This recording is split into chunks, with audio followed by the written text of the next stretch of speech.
Well, hello and welcome to episode 9 of the Video Games podcast, a podcast where we discuss video-related games and games-related news. My name is Jimmy Gang, and I'm joined by Paul McBride. Hello. Mike Gibson. Hi. Forever special guest, Seth Bellegarde. Super special. And the Tub man himself, special guest, Dustin Garcia. How's it going, everybody? Oh, that didn't sound very tub-tubbish. I'm working 13 and a half fucking hours. What do you want? Cry about it, bitch. Oh, demonetized. Oh, wait. Is this a podcast? Get ready, kids. This is 21 and over. We're 20 seconds in and we're already demonetized. After dark. Oh, after dark. Is that not what that is? Video games after dark for Holy only $20.45. I'm sorry. Yeah, I'm tired. No, we had to raise our prices to 50 cents. Ooh. Well, Dustin. Don't. Oh, was that you channeling your inner Paul there? The sniffles? You know I'm just poor Paul. Is that who you're cosplaying as this year? No. Dustin. Yeah. Introduce yourself. Oh, okay. Hi. My name's Do we do last names? Are they gonna look me up? I said Dustin Garcia. What? All right. I was gonna go under an alias, but I guess we're going for that. Yeah, I'm Dustin Garcia. I've known Jimmy and Paul a very long time. I've known Mike a shorter amount of time. And I am your nerdy role player guy that likes only one company of games, Koei Tecmo, baby. Woo-hoo! Yeah, so I like vampire shit, and I like horror movies and horror games and anything that's like that, which I don't think many of the people on this podcast are into. So maybe I'll have a different perspective on it. Yeah, I think. I mean, Mike will play that shit. Yeah. Spooky games? Spook games. Spooky Scare dooky? games. Oh, yeah. Scary games are great because they can't scare you. They're not real. Yeah, and it's Paul's favorite genre as well. I love games. spooky games. I love them so Boo. much. Yeah. It's his favorite. Well, I can't even talk about it or look directly at them because I'm so excited. Wait, really? Anyway, we usually have people say what their favorite game is when they come on here. So, do you have a favorite game, Dustin? Yeah. That's definitely Legend of Dragoon for the PlayStation 1. That is my favorite game. I've played it 6 or 7 times, and it's good every time, and it's wonderful. It's the best. It's the first big JRPG I ever played that I really got into next to Final Fantasy VIII and Legend of Legaia for the PS2. That was a sweet game. But yeah, Legend of Dragoon, fantastic. Never played it. Has one of the most unique fighting systems out of any Japanese JRPG, with the spinning square system, and it's pretty Spinning cool. square system? Yeah, there's a grid in the game. So when you the game is based on combos, are called additions. So when you make your attack, you have to hit the button just right, and the image or graphic is of a spinning square, and you have to catch it just at the right moment to make sure that your addition goes in so that you can do your combo. That's how you build your power and your energy in the game. So it's just like any other the JRPGs where it's timing based to get an additional hit or something.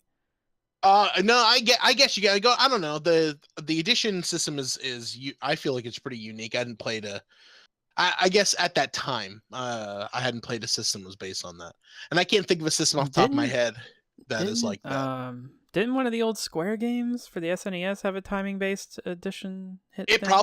probably did but I was poor. I didn't have any of those things. So I can't.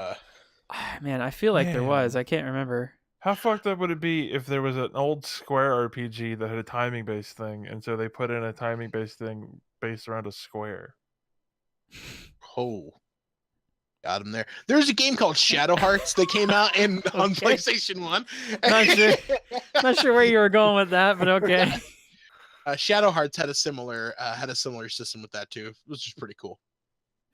Also a dark game, but it's a I JRPG. figured you were gonna say Vampire the Masquerade when I asked you that. Oh, well, I'm sorry, video game. Hey, Vampire the Masquerade Bloodlines, baby.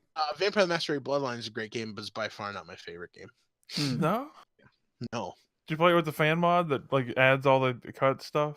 Yeah. Fixes all the bugs? Play that game as a Malkavian and talk to a stop sign. I don't play fucking Malkavians. I play Nosferatu all the way, hard mode. No, Malkavian hard mode. It's not hard. It's very hard. How can You don't know what you're talking about. You Well, ain't never Dustin. played. Hey, yeah, vampires rule, baby. Fangarang. So what Vampires games rule, you werewolves rule. what games you been playing lately? Oh man, I've been playing some classics. My game of the year, Darkest Dungeon. It's a great game. I mean, your game of the year 2 years ago. You mean? Yeah, game of the year 2 years running. Yeah. Okay. It's a fantastic game. People say it's hard. I don't think it is. It's a 2D side scroller, 2D with hints of 3D. Some of the best voice acting I've heard out of one man, being the narrator. Yeah, the one narrator in the game. Story's really good. It's just a fucking slog through that game, which is why I enjoy it so much. That doesn't sound good. That's not usually a compliment to a game. Jimmy, Just you know saying. me. I hate games like Dark Souls, Demon Souls, any of those because they're too hard for me, and I suck at games like that. Darkest Dungeon is something that I can kind of walk through and enjoy because the system isn't that convoluted. It's pretty easy. It is all RNG rated. Everything about it is RNG. You can think you can boost up your stats, but a lot of the times it's just hope for the best. So I mean, Paul, you played that game. Would you agree with that? Yeah. I mean, it is a lot of RNG. And Yeah. you liked it? Because that was where I was getting at. Because usually you hate RNG stuff. Yeah. Well, I like the system in general was fun. Like the battle system itself was good. So it's a lot of thought I don't know. process. It's got a really cool aesthetic and it's very strategic, Yes. tactical, really not Yeah. strategic. I love tactics games, so that was something that was refreshing. And I play now that I've beaten the game on the hardest mode and whatnot. I'm playing it again with fan made mods, which make it really cool because the what am I trying to say? The community, that's what I'm going to say. The community that builds mods are really, really, really cool, and they show that they have a lot of passion for the game, making so many different mods based on like separate video games. So it makes it fun. It adds a lot of depth at the game and the developers, which are Red Hook, I believe. I don't know. They like their fans. When you say the mods based on different games, you mean they're changing that game into something completely new, or? So they are making like fan base, like they introduced Geralt from The Witcher as a playable character and class in the game. They have Gary. Yeah, good old Gary. They've introduced Final Fantasy based classes. I'm fiddling around with a Tifa Lockhart build for Final Fantasy VII. Some would say a monk, but okay. It is a monk, but they already have a monk character, and well, they have all these other different things in there. They've added a lot of stuff that makes the game even that more appealing to play. So it's cool. I like that people care about a game like this and put a lot of work into it. So considering that you've told me you've put over 200 hours in this game, like how long does like one run through the game take? So that game itself, if you're a person who just wants to get to the end, you can complete the game, and like the main mode is about 48 weeks in game, which every time you go into a dungeon is another week. So I think the game is about to get to the darkest dungeon and defeat it. I'm sure you can do it at a quicker pace. But I beat the darkest dungeon in 53 weeks. Was my first playthrough. Mm-hmm. So that how many hours of play would you say that would be? I think when I first beat it, I actually probably 30 some hours. Not too bad. And now I've just went back and played it on hard mode, and and hard like darkest mode and no torches and all this other stuff. Paul, did you beat it? I was 30 hours in. I don't know if I actually beat it or not. I was watching. It was a good Netflix game for me. Hmm. Yes, Yeah, yeah. I remember. I remember that. Yeah. I find that I can definitely, because the game, the beauty of this game, it does have some problems with crashing sometimes. At least I've encountered that. But the beauty of the game is it saves every time. Like every move that you make, the game immediately saves. So it can be a benefit and a bummer at the same time, because if you lose one of your members, you can't go back. There's no going back. There's a big temptation to be like, well, fuck this run. It's kind of Yep. a run-based game. It is, yeah. When I started the game in the darkest mode with no torches and everything like that, and on the hardest mode where you have to complete the darkest dungeon within the 33 or 34 week build, and it limits you. You can only have 7 people die, and that's your max in the game, or it'll just quit on you. So if you're right in the beginning of the game and your two beginning characters, Desmus and Renault, if one of them dies, I just immediately start over, because I'm like, nope, I can't continue the game without one of them. And there's actually a really cool achievement about continuing the game and using those 2 characters all the way to the end to beating the final boss. Just those 2? Well, just having them in your party. I believe it is called On the Old Road We Found Redemption. Dismas and Renaud made it to the final Darkest Dungeon quest. And I have completed 74% of the achievements in the game. So not too bad. So 220 hours, you've only completed 74. 212 hours. Oh, I suck at it, man. It's a great game. Okay. I suck at it, though. No, I don't feel like I suck at it. I enjoy it. I would hope you wouldn't suck at it, considering the amount of time you've put into it. That's true. There's only another game that I put that much time into. That was Borderlands 2. Or any Samurai Warriors or Dynasty Warriors game. So yeah, that is my game. Other than that, have you been playing anything else? I played Spirit of Sanada, which is a spin-off of the Samurai Warriors system by Koei Tecmo. It's the story of Yukimura Sanada going through the Warring States period of Japan, 1500s, 1600s, and him starting as a kid. It's a story about his dad and his 2 sons starting as kids and moving up until the end of the Sengoku period of Japan. And it's really good. The Japanese voice acting is always spot on. And I mean, if you're into a button masher that has a little bit of story element, there's actually a little bit of a role-playing leveling up system in this game where you get to run around their city and build the city from the ground up. It's fun. It's a story that I played before, so I'm not really that moved by it, but it's a cool placeholder for when Dynasty Warriors 9 comes out next year. So it plays just like those games. Yeah, it's still different. It's still the same hack and slash and murder everything that you can, and kill thousands of people. It's great.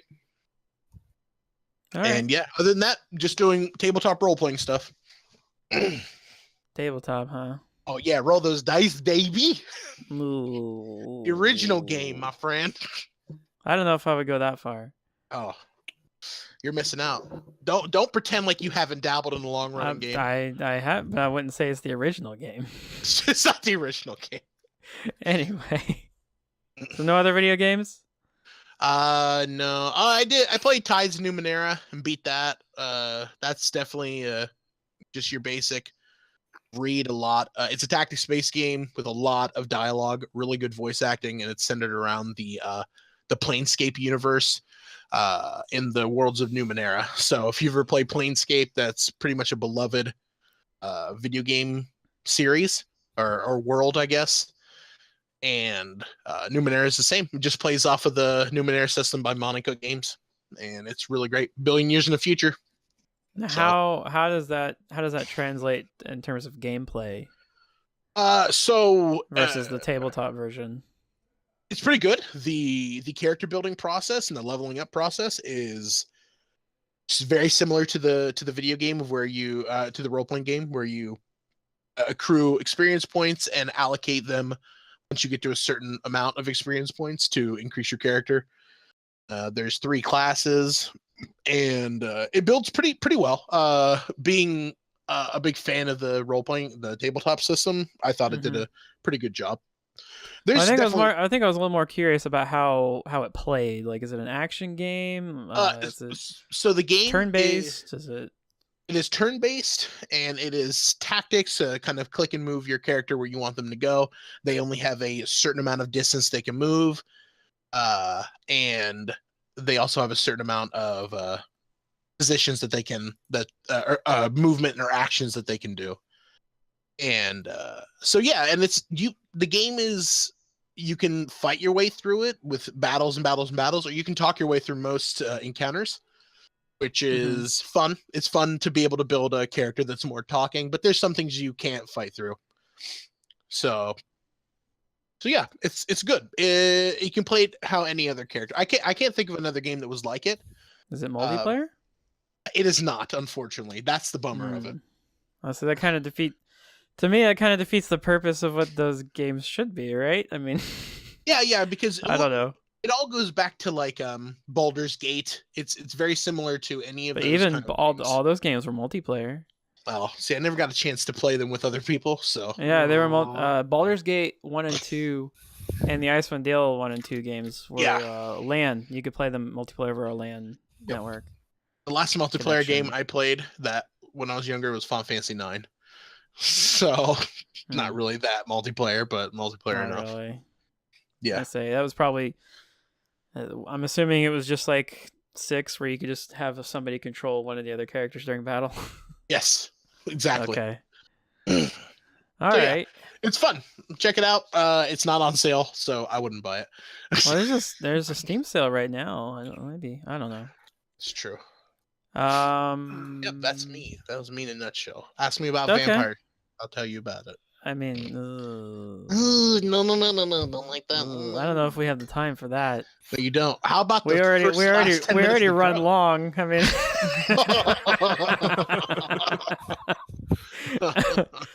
anyway, Seth, why don't you go next?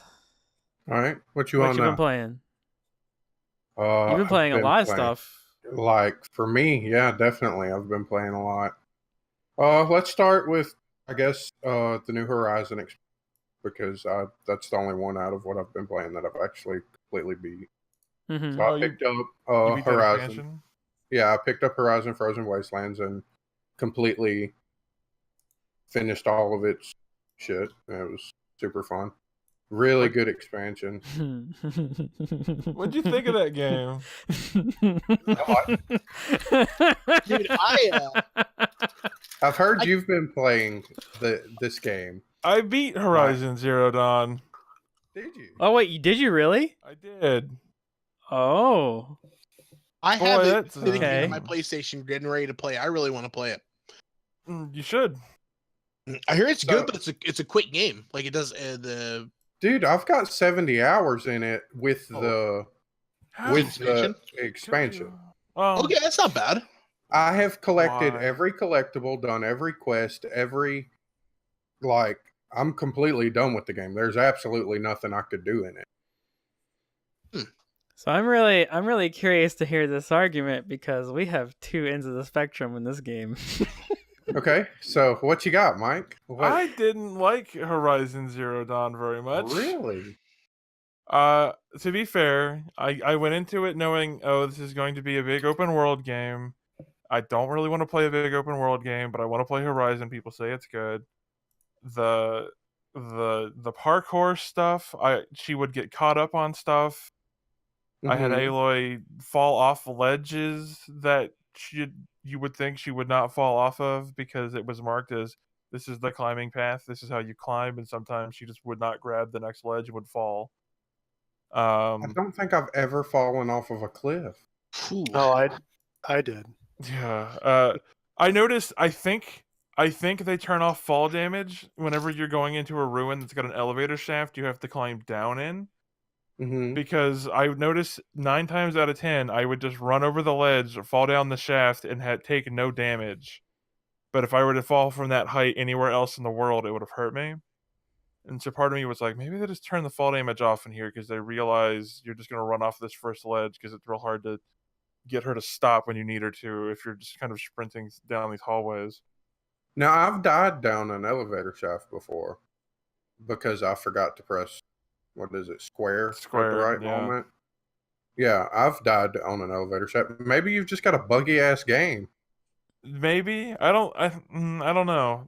It should be exactly the same because you're playing it on PlayStation 4 hardware. PS4 digital, and But most games are like that though too. They'll have their junk moments. Like Assassin's Creed, for instance, like you'll try to jump and climb things, and only if you're bad at the game. Well, I'm telling you, I have never fallen off of a cliff once I've started climbing, and I've climbed like there are. Especially in the new expansion, there are some of the figures and stuff you have to get to. They put behind climbing puzzles where you have to do a lot of extra shit to get to them. And I never have fallen off of a cliff once I've started climbing. What did you think about the combat in that game? I like it. Like the bow and arrow. Are you talking about the melee combat or just the shooting? Just the melee. Let's start with just the melee, because it feels like if you're at the point where you need to use the melee attack and the thing isn't like pinned down or knocked over, you're probably fucked. I never use the melee attack unless it's a crit hit because he's on the ground. Yeah, like that's the only point to ever use it. That's between that and taking over an animal. That's the only two things my staff ever gets used for. Or spear, whatever it's called. Yeah, that spear is super weak. I didn't realize until maybe too late how much more damage you can do with the shoot 2 arrows, shoot 3 arrows perks. Oh my god, like and a lot. Yeah, you double and triple your damage. Makes sense in retrospect, but at the time I was playing this game and it was 3 robots have spotted me. I'm going to run away. Because if they get into a fight with me, I will lose. Because I don't have, I will be able to maybe kill one of them and weaken another one before they get on top of me in such a way that I can't get out of here, and then I'll lose all of the medical pouches that I've got built up, and then I'll have no healing for the actual mission I'm trying to run to. Because I don't want to fast travel anywhere, because this game takes 4 hours to load. I mean, does that change your opinion on the game? Those perks? Those perks combined with the late game armor, which basically just turns you into the Master Chief. It gives you a shield. Yeah, it gives you get a regenerating shield, which is essentially just a second health bar that regenerates to full if you don't take damage for like 4 seconds. They changed my opinion of the combat because it just broke the combat, it trivialized it. So it goes from hard to incredibly easy. There's no middle ground. Kind of. I mean, so in theory, it's entirely possible that I was just not engaging in specific systems. Like, this game seems to encourage, sort of like Zelda, how Zelda was like, oh, your weapons break, so carry a lot of them. Mm-hmm. This is less your weapons break and more, hey, what if you just had 4 of the same type of bow that had different mod slots in them? So it's like, I need to shoot a lot of arrows really quickly. I'll equip my bow with the 7 mods or the 3 mods or whatever in it for handling. Or, I want to do a bunch of damage. It doesn't matter how quickly I shoot this bow. I'll equip the one with the damage mods instead or whatever. So they encourage you to use different weapons for different situations? It's that. And it's also, I saw some people suggesting using the same weapon, like buy 2 of the exact same weapon just to put different mods into him or into them. And then just at that point, it just turns into like an inventory thing, which was whatever. I have one of each bow. My normal bow, the very first one you get, but gets upgraded, I have nothing but damage mods in it. My second bow with the Terrablast arrows, yeah, that one is nothing but tear hog.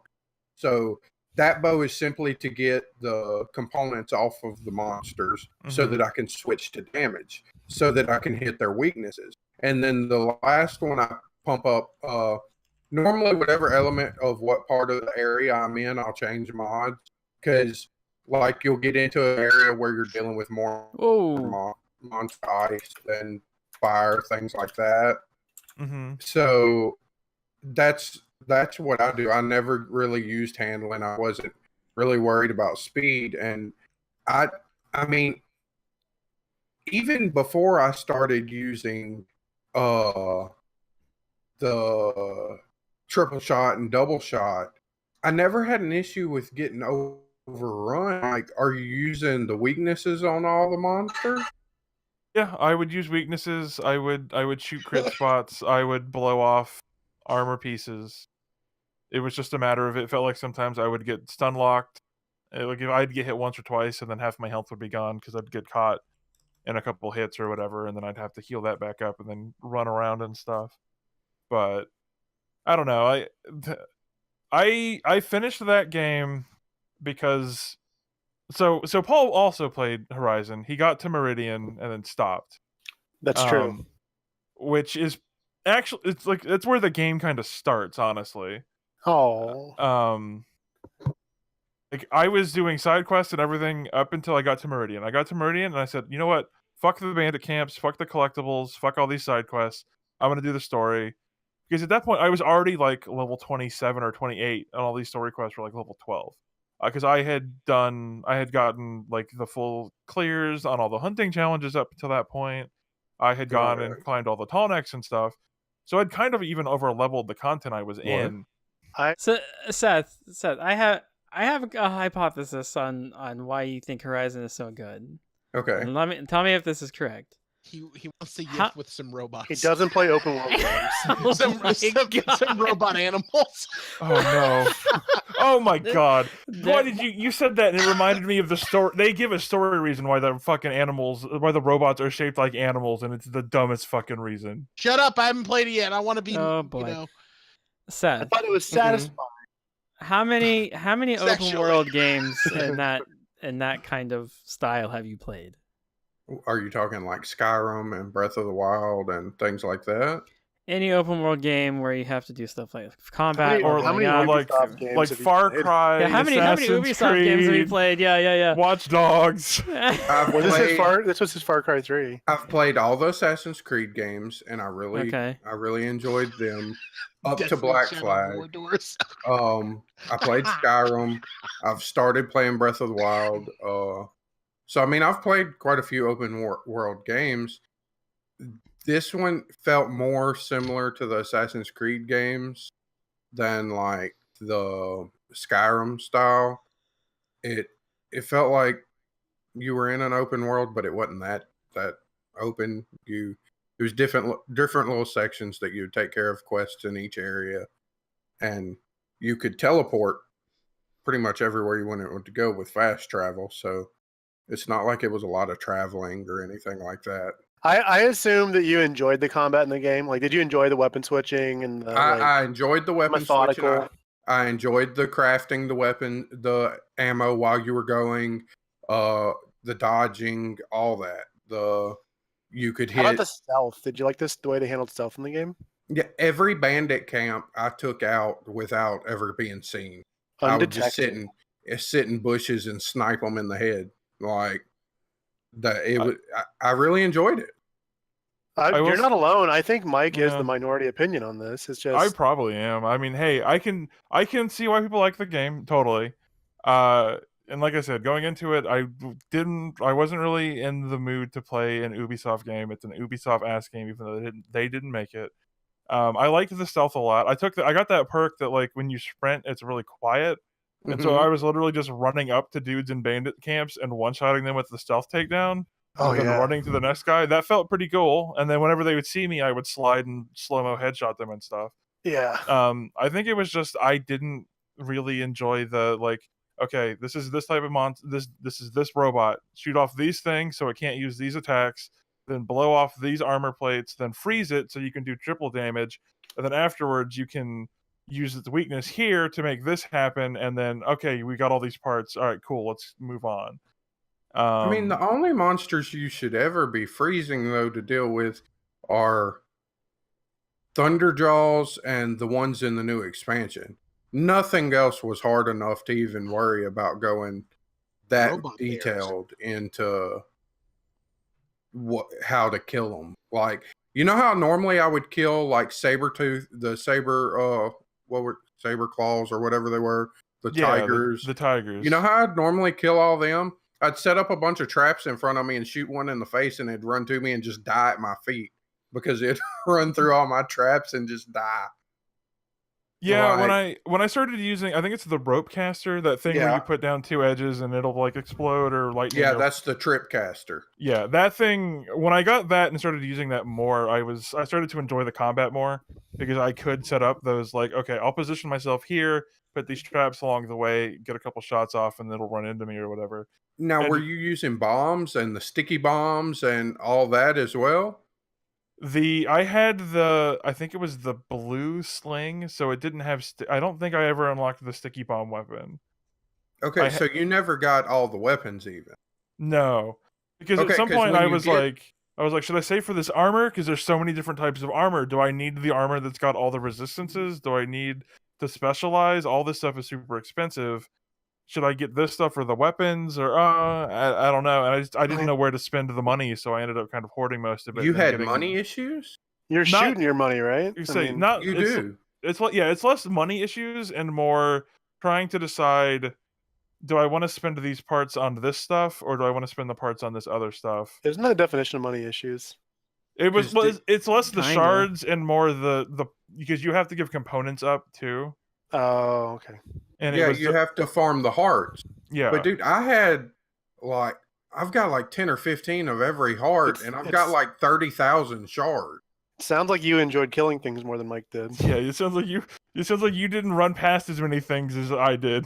I killed like every monster in my way. Once I do a fast travel, if it got in my way, it was dead. Yeah, no, I just ran. I was just running from point to point. To waypoint. Oh, pretty much. Yeah, I have all the purple armors, all the purple weapons, and have them all modded out for what I considered their best mod.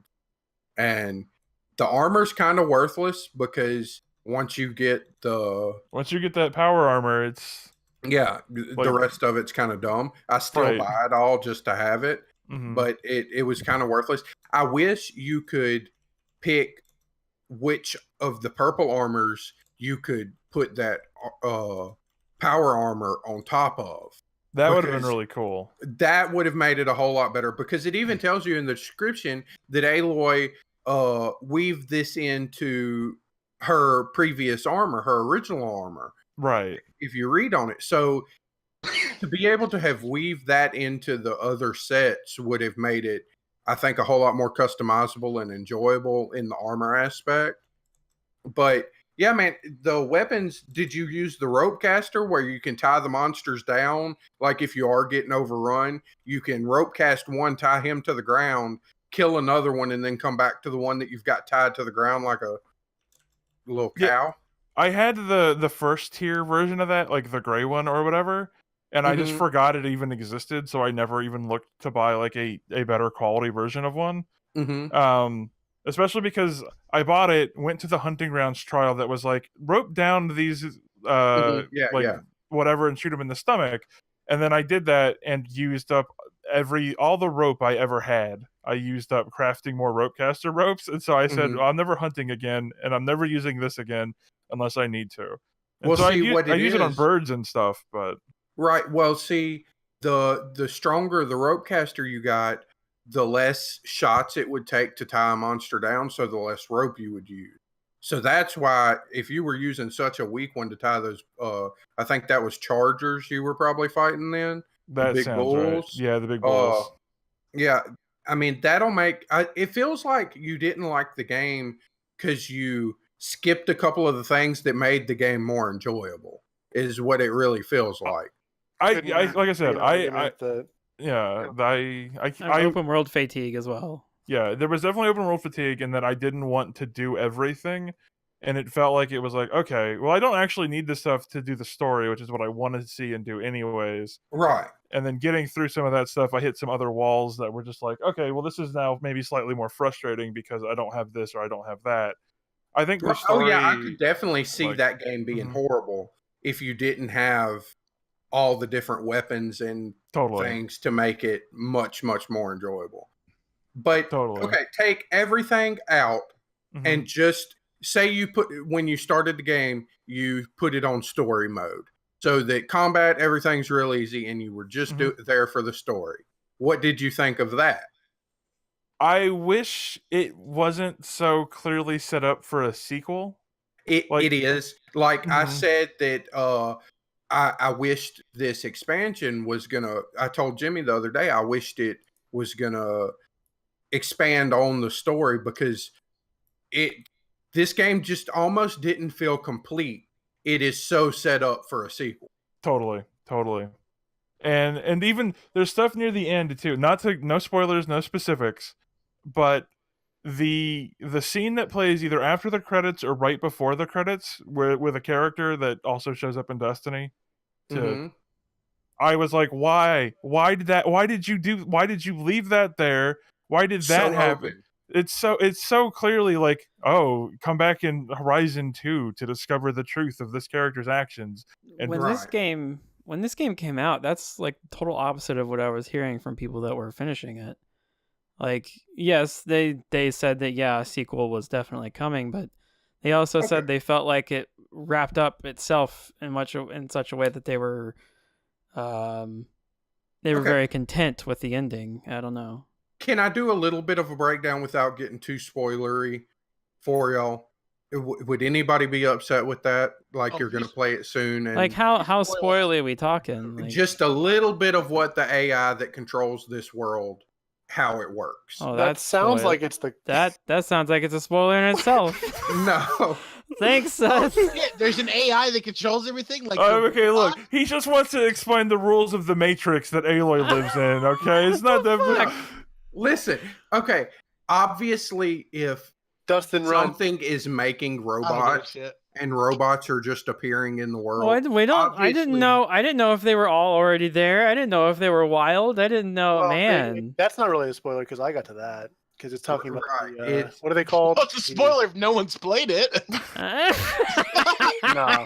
Right? That's not Called spoiler for me. I got that far. Well, no. Listen, you can't mock me for not playing it at all, and then also mock me for playing it. Oh, you see it. To be fair, Have you met us? It was 20 minutes in. Oh, look! He turned the paid game $60 and looked at it. to be fair to Paul, they do explain some of this stuff super, super early. Right. Basically, if you've watched a trailer for this game, you understand why the robots are there. That's not true. I've watched trailers for the game. Well, then you didn't pay attention, because it's super evident why the robots were there. Before I played the game, I realized why the robots were here and what I was going into with the game. I didn't understand the full concept of the story, but past civilization made them, right, to aid us. And then was it the ones who came before? Is this Assassin's Creed 3? No, this is Numenera, bro. Let me tell you about Numenera. This game has a lot of Assassin's Creed similarities. This is a lot of Assassin's Creed in it. Yeah. Oh, okay. Well, I feel like I know the story now. Right? No, but Jimmy, this is way too much Assassin's Creed 3 for you. Too many bows, too many, Oh, God, too many trees. Too many beavers, not enough beavers. Not enough beavers. But anyway, that is true. I won't go spoilery. That is true. Not enough beavers. Spoily. Okay, Mike. Yes. You know the thing, the last boss, what you're dealing. Yeah. What the fuck are they talking about? Well, no. I'm not going to find out. Remember the last expansion. You find out in the expansion that they just released, you deal with another one of the original that is an issue. So what I was going to say... Is it Minerva? No. Jimmy, no spoilers. What I was going to say, and try not to be too spoiler, is that it seems like all of them are going to be an issue throughout however many games this is going to... And it kind of spelt that out through the first story. You could tell the whole time that, okay, this is either going to be a really long game or we're about to have 5 games to cover everything they're going to try to do with this. And apparently they're going to try to do it. Right. I think they're going to do game, DLC, finish that one. Then number 2, DLC, finish that one type thing to do it all out and get it done. But I do agree with you. The game was good. it was complete. You knew you had finished your goal there, but it was so open to needing more done that it left you wanting more. And I mean, I guess that's a good way to do it, because I'm definitely going to buy part 2. It sounds like you won't, because you hated the game, but I'm definitely going to buy part 2. I'll probably do the same thing and pick it up for $20 when it's on sale or something, and then power through it and be like, oh, okay, I saw that stuff. Let's wait for part 3, and then let's wait for part 4. But like the way you play it, I would definitely just put it on story mode. I bet you would enjoy it more, because sometimes the fights can be a bitch if you're not really equipped to go into them. So just put it on story mode and play it for the story, and you probably enjoy it a lot better. I did one of those the cauldrons, I think they were called, the things that got you more overrides. Yes. I went into one that was like, hey, this is level 20, and I was like, oh, I'm level 28. That's fine. And I get inside, and the robot at the end is like level 30 something, and I was like, you fuckers lied to me. Okay, now I fought it. Here's the difference. When I got to Meridian, I was level 40. I didn't hit 40 before I beat the game. By the time I finished, probably, you know, how the south part of the island of Meridian, that's the direction I went first. By the time I finished the southeast corner below Meridian, I was level 50 in cap. I hadn't even touched the main story outside of Meridian. Simply on side quest, I was already capped at level 50 that early in the game. So the rest of it was just buying gear and working towards the final goal. So I never really had an issue until this expansion with difficulty and monsters overpowering me. But all right. I don't know. That's Horizon. You did hurt my feeling. You let me down, because I felt like we were gonna. All night at work tonight, I was like, "Yeah, Mike played this game. I'm finally gonna get to talk to somebody." And I get here, and he's like, "That game fucking sucked." Yeah, you should have been here when Jimmy was listening to me and APOC play this game. And man, they were so much meaner to it than he's being right now. I enjoyed the not having, because you feel like normally when you're dealing with such powerful robots and something like that you're going to be dealing with some dude with these awesome guns and shit like that. And you're just dealing with a bitch who takes her bow and arrow out to fight these things, and she's like, oh, this part fell off this robot I just killed. Let me tie that shit on the end of an arrow and shoot it at him. Well, I don't know why she has to be a bitch. Because she is. You'll find out. You'll play it. Yeah, that's explained in the story. I like the cut of this man's jib. She's a human dog hybrid. Boy. That's just Sign me up. Furries confirmed. Justin's on board. my fucking fem penis just grew 2 inches. I don't know what that is, but it's bigger than the male penis. You're like the Grinch. Okay.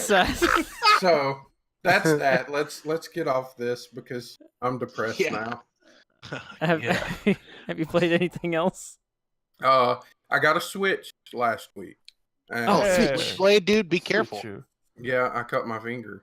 No, I picked up a Switch, and I picked up Legends of Zelda and Mario Odyssey, and I've played 5 minutes of Mario. My wife, I don't know if y'all ever know, Jimmy, you notice my wife goes to bed early. Like, I'll tell y'all, she's going to bed, blah, blah, blah. Right. I went to bed last night because I was going hunting. She comes strolling in the bedroom at like 2:30 in the morning. She had just got off Mario. So, it must be Mario? good. Who is he? It must be. She's pretty honest. It must be good for her. I see what you did there. Wow. I mean, that went right over my head for a second. He lost marriages, I guess. So he went for my wife. She just got off Mario. I was really good for anybody. No offense, trust me. I'm sorry. I haven't played the game. Well, you haven't gotten on Mario. So that speaks a lot to me of the game must be quite a bit of fun to play. Yeah. I'm just going to keep talking through y'all. Ooh, harder this time. Oh no. This took a dark turn, Paul. I'll be your one up, Kick girl. it off. I'm finished. Ba-da-ba-ba-da-ba. Thank you so much for playing my game. Oh, he's a robot. Here we go. Anyway, Yep. so must be a pretty good game. I haven't got into it very much. Now, what I have played on the Switch, I played Breath of the Wild for a couple hours. I did the whole first little island where the guy sends you around to do the first trials. Aren't they called trials? I don't even remember what the fuck they're called. Yeah, the shrines. Yeah, the shrines are. I shrines. think they were trials. Yeah, I don't remember. So and then It's been almost a year. I jumped down and started getting into the real open world part. And I have to say, going into this, when I first jumped down and realized how big the map was, after just getting done with Horizon, the expansion, and that's the only other main game I've played this year, a little bit of fatigue hit me in the face. I was like, I don't know if I feel like doing everything in this game, because that's how I play a game like that. I'm gonna want to do all the shrines. You're meticulous about it. Before I ever touch the main story, I'm gonna want to be done. Like all them fucking little flower dudes that all of a sudden you're running, you see a flower run for Seth, you. Seth, I'm don't get gonna all want to those. chase them no. down. Please, like, Seth, please don't. Oh, Seth, there are so many of Seth, those I don't guys. think you understand how many there are. I know, but you don't know. It's gonna be. I if understand. I don't do it, it's I understand, gonna be really Seth. hard for me. I'm telling you right now, do not get all of those. Okay, is there a reward for getting them all? Yeah, technically. Yeah, But you don't. Just trust us. okay, well that's Or normally how I at the play. at the very least, save those maybe for like get a bunch of those and then maybe come back to those after the story. Like if you Yeah. if you actually feel like doing that, make sure that is the very last thing you do. Okay, so I don't You wear get myself get out enough first. of them to get what you need, and then yeah. Okay, I Yeah, had but- heard that the reward you get for that is pretty shit. Is that true? Is it yeah. disappointing? Yeah, it's kind of disappointing. It is pretty shit.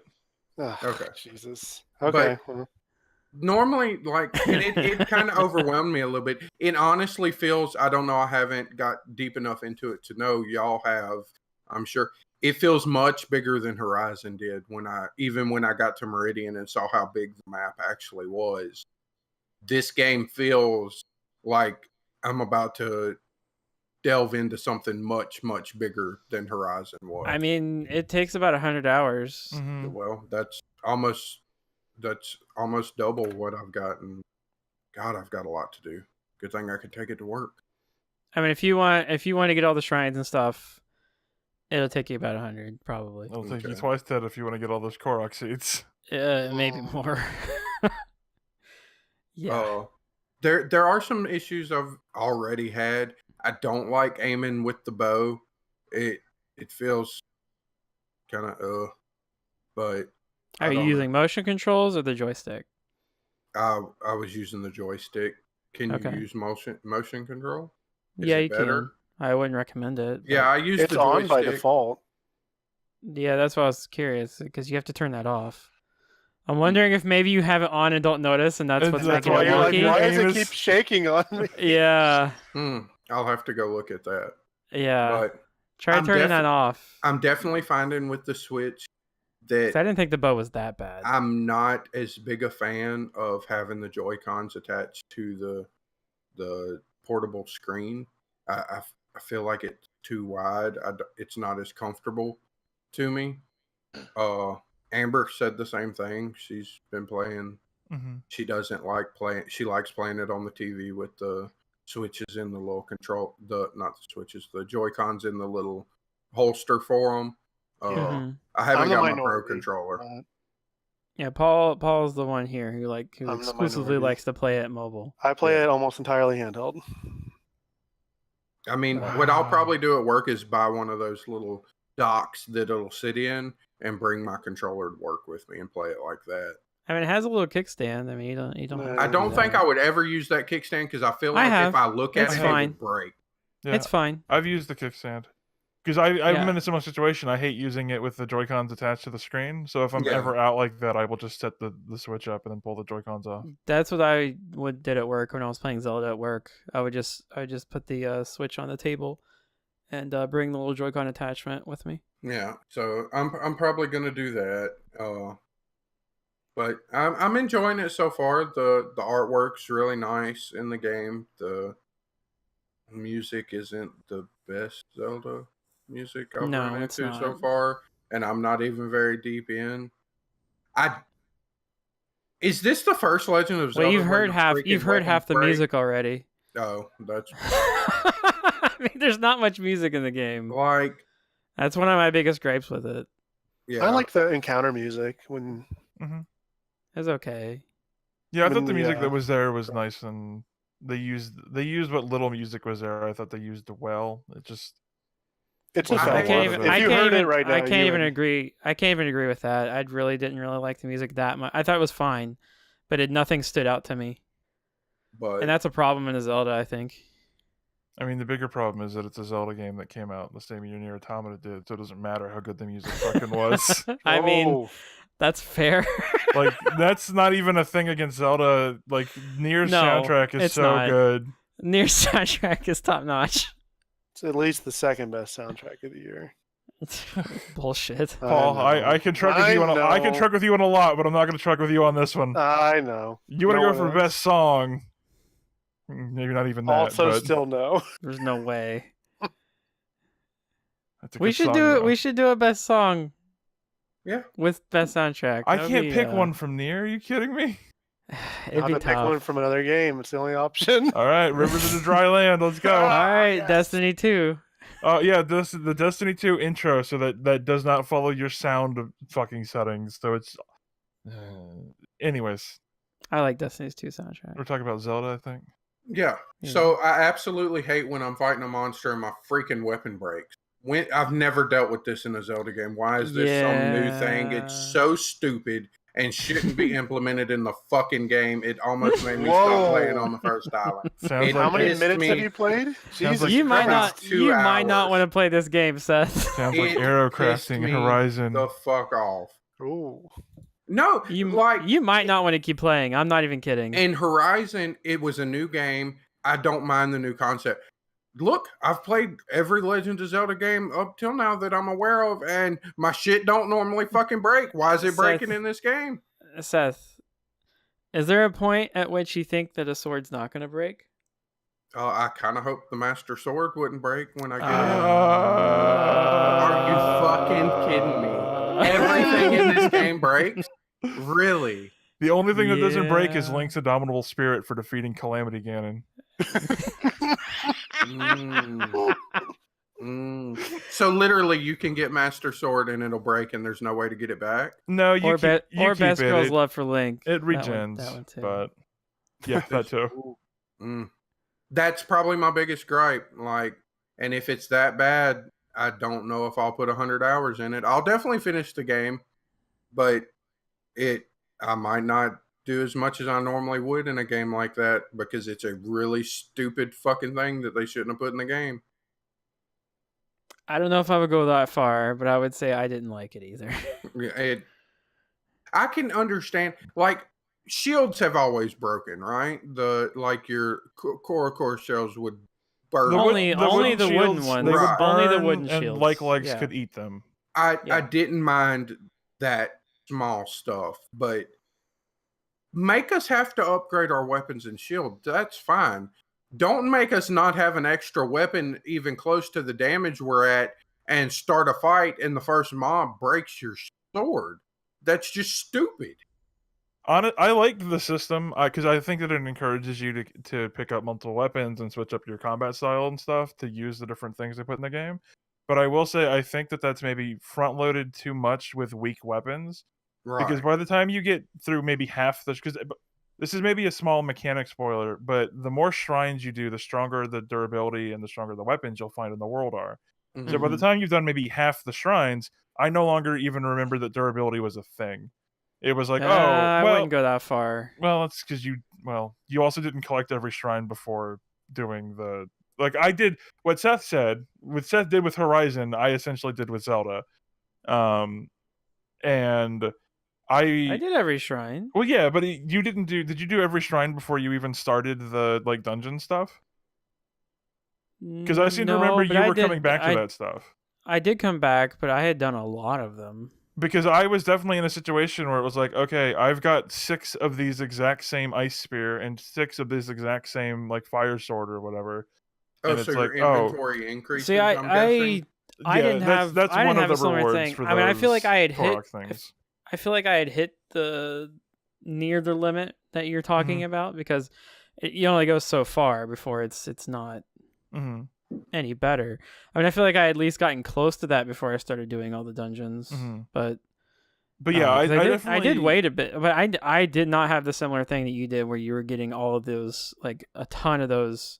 Yeah, awesome weapons. I did not have that similar experience. Yeah, it was. I don't know. Maybe I just got lucky because it was just like, oh, I'm in this shrine and this chest has this sword in it. That's cool. I'll throw away this like wooden piece of shit I have, and then eventually I just was like, oh, my weapon inventory is pretty much full with nearly identical stuff. This one does maybe a little bit more, and this one does maybe a little bit less, but I can use this until it gets weak and then replace it almost immediately. And then once you get the Master Sword, which does break, but makes it so 10-minute cooldown, I think is what it was. 10-minute cooldown, and the durability is like 6 times or 600 times or something in dungeons or something. Right. It was. Yeah, it's incredibly hard to break when you're doing the actual dungeons. Okay. I mean, but out in the world, because I mean, it's kind of minor spoiler, but like the story behind it, it's the darkness eater. Like it's stronger when you're fighting things of the darkness. Yeah. But if you're just using it for normal, if you're using it to cut down trees, yeah, it's not gonna. It's not so good. It doesn't like that. Like you're misusing it is the story behind it. So. But yeah, I definitely think it's way more front loaded at the beginning, and it's probably way harsher than it needs to be, because there were definitely times, and I saw this online a lot too, where it was like, oh, I could use the one weapon I have to fight this bokoblin camp, and then walk out of it with one weapon shittier than the one I currently have because the one I'm using will break. Yeah. Right, and that's done happened to me like twice. Mm-hmm. And I that's my biggest gripe. I'm guessing you eventually get gear to where the cold doesn't bother you. Hopefully, okay. Mm-hmm. Yeah, there's only one thing you cannot fix in that game, and it's incredibly frustrating. Yes. Well, don't ruin that yet, but I'll get there. Yeah, you will. Well, trust me. Yeah, you'll get there, and we'll hear about it on the podcast. It won't take you that long. Okay.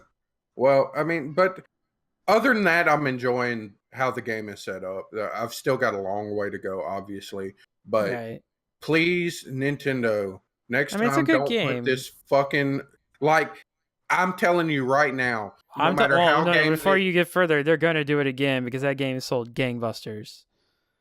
But it doesn't matter how good this game is. It is already nowhere near Game of the Year for me, simply because of the fucking weapons breaking. It instantly took that big of a notch off of no matter how good this game is. It pissed me off that much within the first 2 hours. I'm telling you, it fucking really lost some points there. It's not something that has ever been done in The Legend of Zelda or ever needed to be done in The Legend of Zelda. It's stupid. That's my opinion, and I'm sticking to it. But how do you really feel? Right? But I mean, I'm there with you in some ways. Like that game, as time has gone on, has definitely dropped some points in my opinion of it. Yeah. Just as we've gotten further away from it, and the early high of it being so different and new, I guess, it's kind of worn off. Even though I'm not usually one to. Do you look back on certain aspects and be like, "Damn, that's shittier than I remembered it"? Like that's actually kind of shitty. I don't know if it's that as much as it's easier to be more critical of it now, I guess, because I'm not in the thick of it. Yeah. Maybe. I don't know. And it usually hasn't happened with Zeldas on my initial opinion of them. Usually my initial opinion of them stick. Well, initial opinion of playing them sticks, but yeah, not so much with this one. I'm hoping the I story don't know. We'll really probably makes talk about up for. we'll talk more about it. I'm sure in Game of the Year, but Oh, I'm sure, and I'm Um, definitely gonna want to finish it by then. I really would Hey, like to let's- finish the big. I honestly need to play Persona because it's such a runner for everybody. Don't do yes. that. Yes. Don't do that. Yes. God. We already have 2 people here that have played that game. I We don't know, need but we don't need someone else to suffer through that piece of shit garbage. I've played every other game that most people are putting on the list of what deserves to be Game of the Year, except Persona. But it doesn't deserve to be Game of the Year, so you don't have to play it. Well, no, I Number really 2. agree with that. So fucking God, I just feel like I need to play it. I feel like I need to play it. Like before Game of the Year, I feel like I need to finish Legends of Zelda, which I already Hey. lost because of the fucking weapons. I need to play Nier, and I I mean, need if you're to gonna play waste your time, Persona. you should Ugh. play Nier. But if you're gonna waste your money on that piece of shit, probably now is the time to do it when it's $30 everywhere. Mm-hmm. I'm gonna tell you shouldn't Can you waste streamline $30. that game? Like, just hurry up and do the story. Not really. Not from what I've heard. Mm. Like I said, it depends on how good you get at the fighting, I guess. You can put I it mean, on if- easy, but you still have to go through the dungeon. And like, just you can put it on easy and then like look up dungeon Wasn't guides. there? Isn't there like but- Isn't there like a story? You'd be ruining that difficulty? game if you just like ran through and. I mean, you can't ruin a bad game, Paul. Mm. Isn't there like a story difficulty? I thought I heard that. Like where Yeah, it's not even... the I fighting don't doesn't have to be remember. hard, but the fighting isn't necessarily what takes the longest in that game. It could be. Oh, I mean, it don't can't know. if you're bad at it. Yeah, What if you play on hard, Paul? That is the hardest part of the game. right. No, What it do you think can. about It that, can. Mister? It can take. I didn't say it was the easiest part of the game. I said it was it wasn't the longest part of the game. Oh, now he's backtracking. Look at this. No, check the tape. All right, hold on. Jimmy, if you'll cut back here. The fighting is the easiest part of the game. I didn't say it was hard, Okay, thank you. Okay. thus proving my point. Is it just gonna be me cutting together where Paul says Persona 5 is a bad game? No, it's gonna be you cutting Not back to the part where again. Paul says, "I did." You'll cut to where he says, "I didn't say it was hard," and just have him say, "I said it was hard." Okay. Oh man. I'll see what I can do. Okay. And coming Persona 5 is hard on its way. Anyway, Okay. we should move on. So, yeah. That's what I've been playing. I mean, yeah, it's more All than right. I normally play in a month. You've played quite a bit this month. Yeah, plus Mhm. Destiny. Plus Destiny, and we're still trucking along in there, kinda. Did that raid a lot. We did. Killed him. No one ever takes me on the raid. Oh my god, I don't know what I just did to the spreadsheet. It got What? real bad. Oh, what did you do? I don't know. He tabbed. No, he did something far worse. Something than got dragged and dropped. Oh, it got bad. Oh. What happened? Control Z. Wait, can I undo? Hey, Control Z. Okay, I fixed it. Oh, Fuck. sorry. Now podcast hit Control people. Y. Don't do it. No, don't do that. No, I just stopped. I stopped touching All it. right. All right. Mike, what have you been playing? What have I been playing? Mm-hmm. I played Horizon Zero Dawn. Mm-hmm. Best game. That game, I guess it looks pretty. I think I've been spoiled playing Destiny on PC. But Yeah. I'll agree with that. The game was really pretty until I played Destiny. yeah. It was. Destiny looks real good. Destiny looks really, really Destiny's good. gorgeous. Those fucking like Landscapes. the Horizon landscapes. Oh, Horizon. Yeah. I see what you did Oof. there. Real good looking. No, I played Horizon Zero Dawn. We talked about that. We all Mhm. know the secrets there. I continue to play Destiny 2, as we've mentioned. We did the raid a lot. Yeah.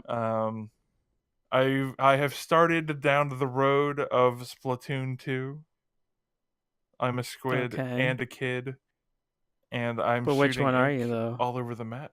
I think right now, I'm neither because my Switch Uh-oh. is asleep.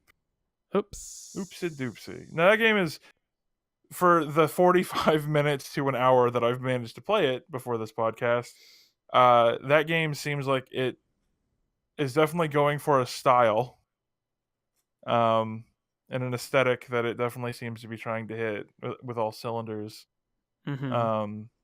but I'll have to put more time into it. I mean, before what's the can- draw of that game? Like, I've watched a lot of gameplay of that game, trying to figure out why people like it so much. I think And it's I a don't combination know. of the aesthetic.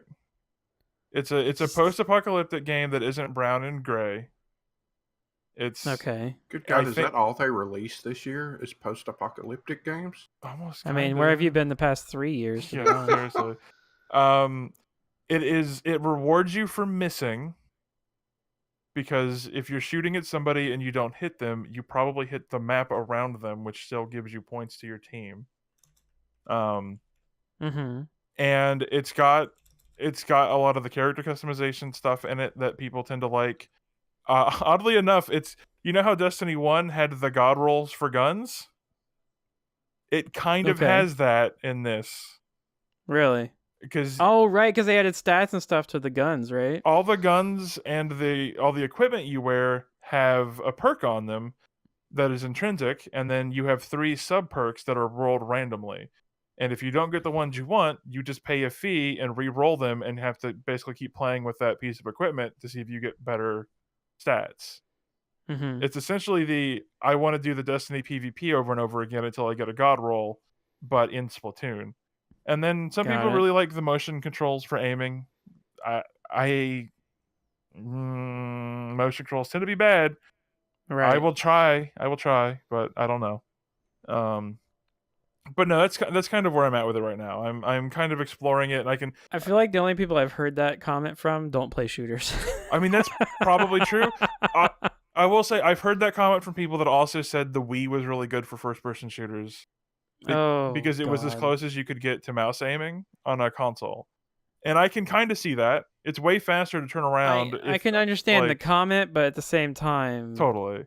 And I will say, playing with the motion control on, it does this weird thing where you can still turn with the right stick, but you can't look up or down.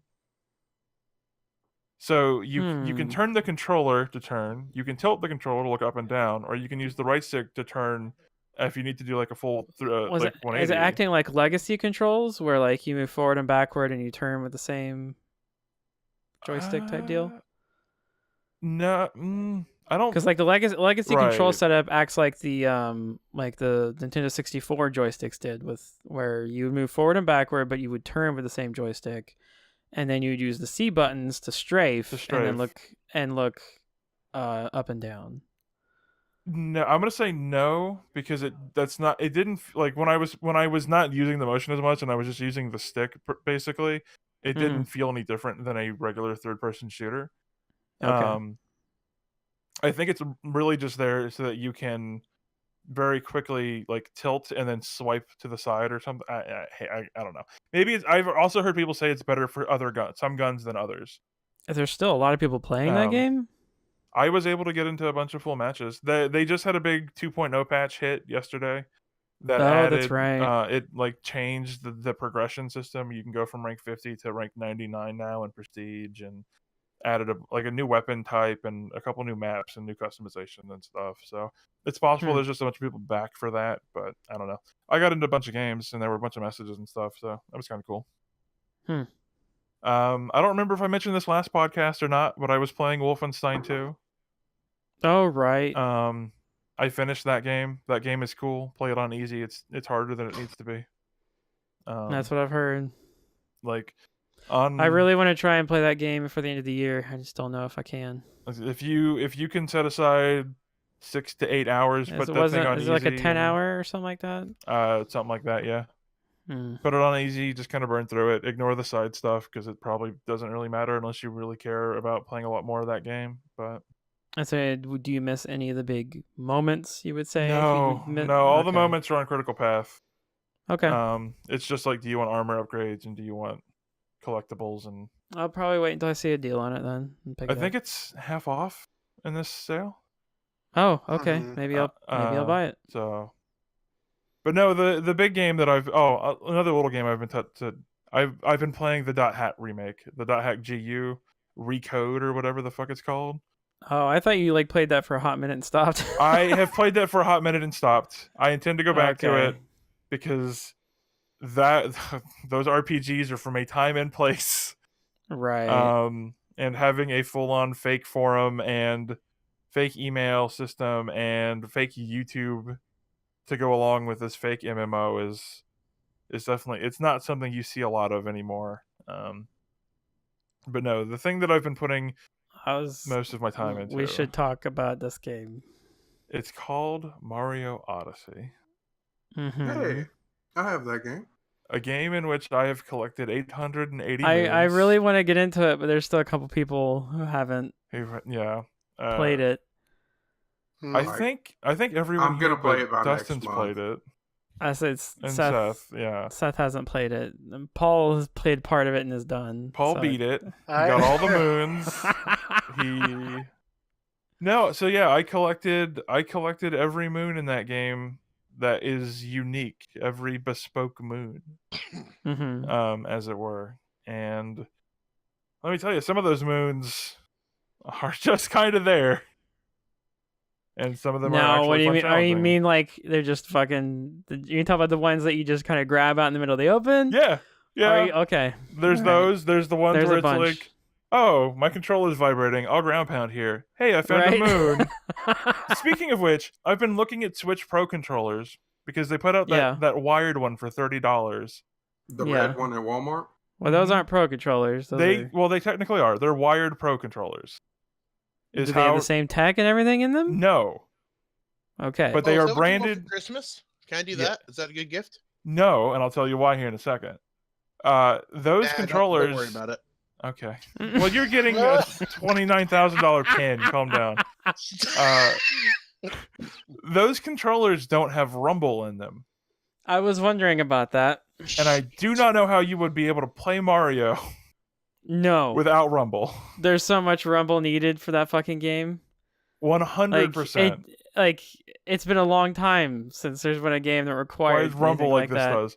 And the weirdest thing, one of those controllers is Mario branded. Like it's a red Mario one and a black Zelda one. And it's one that's coming with a lot of the holiday deals.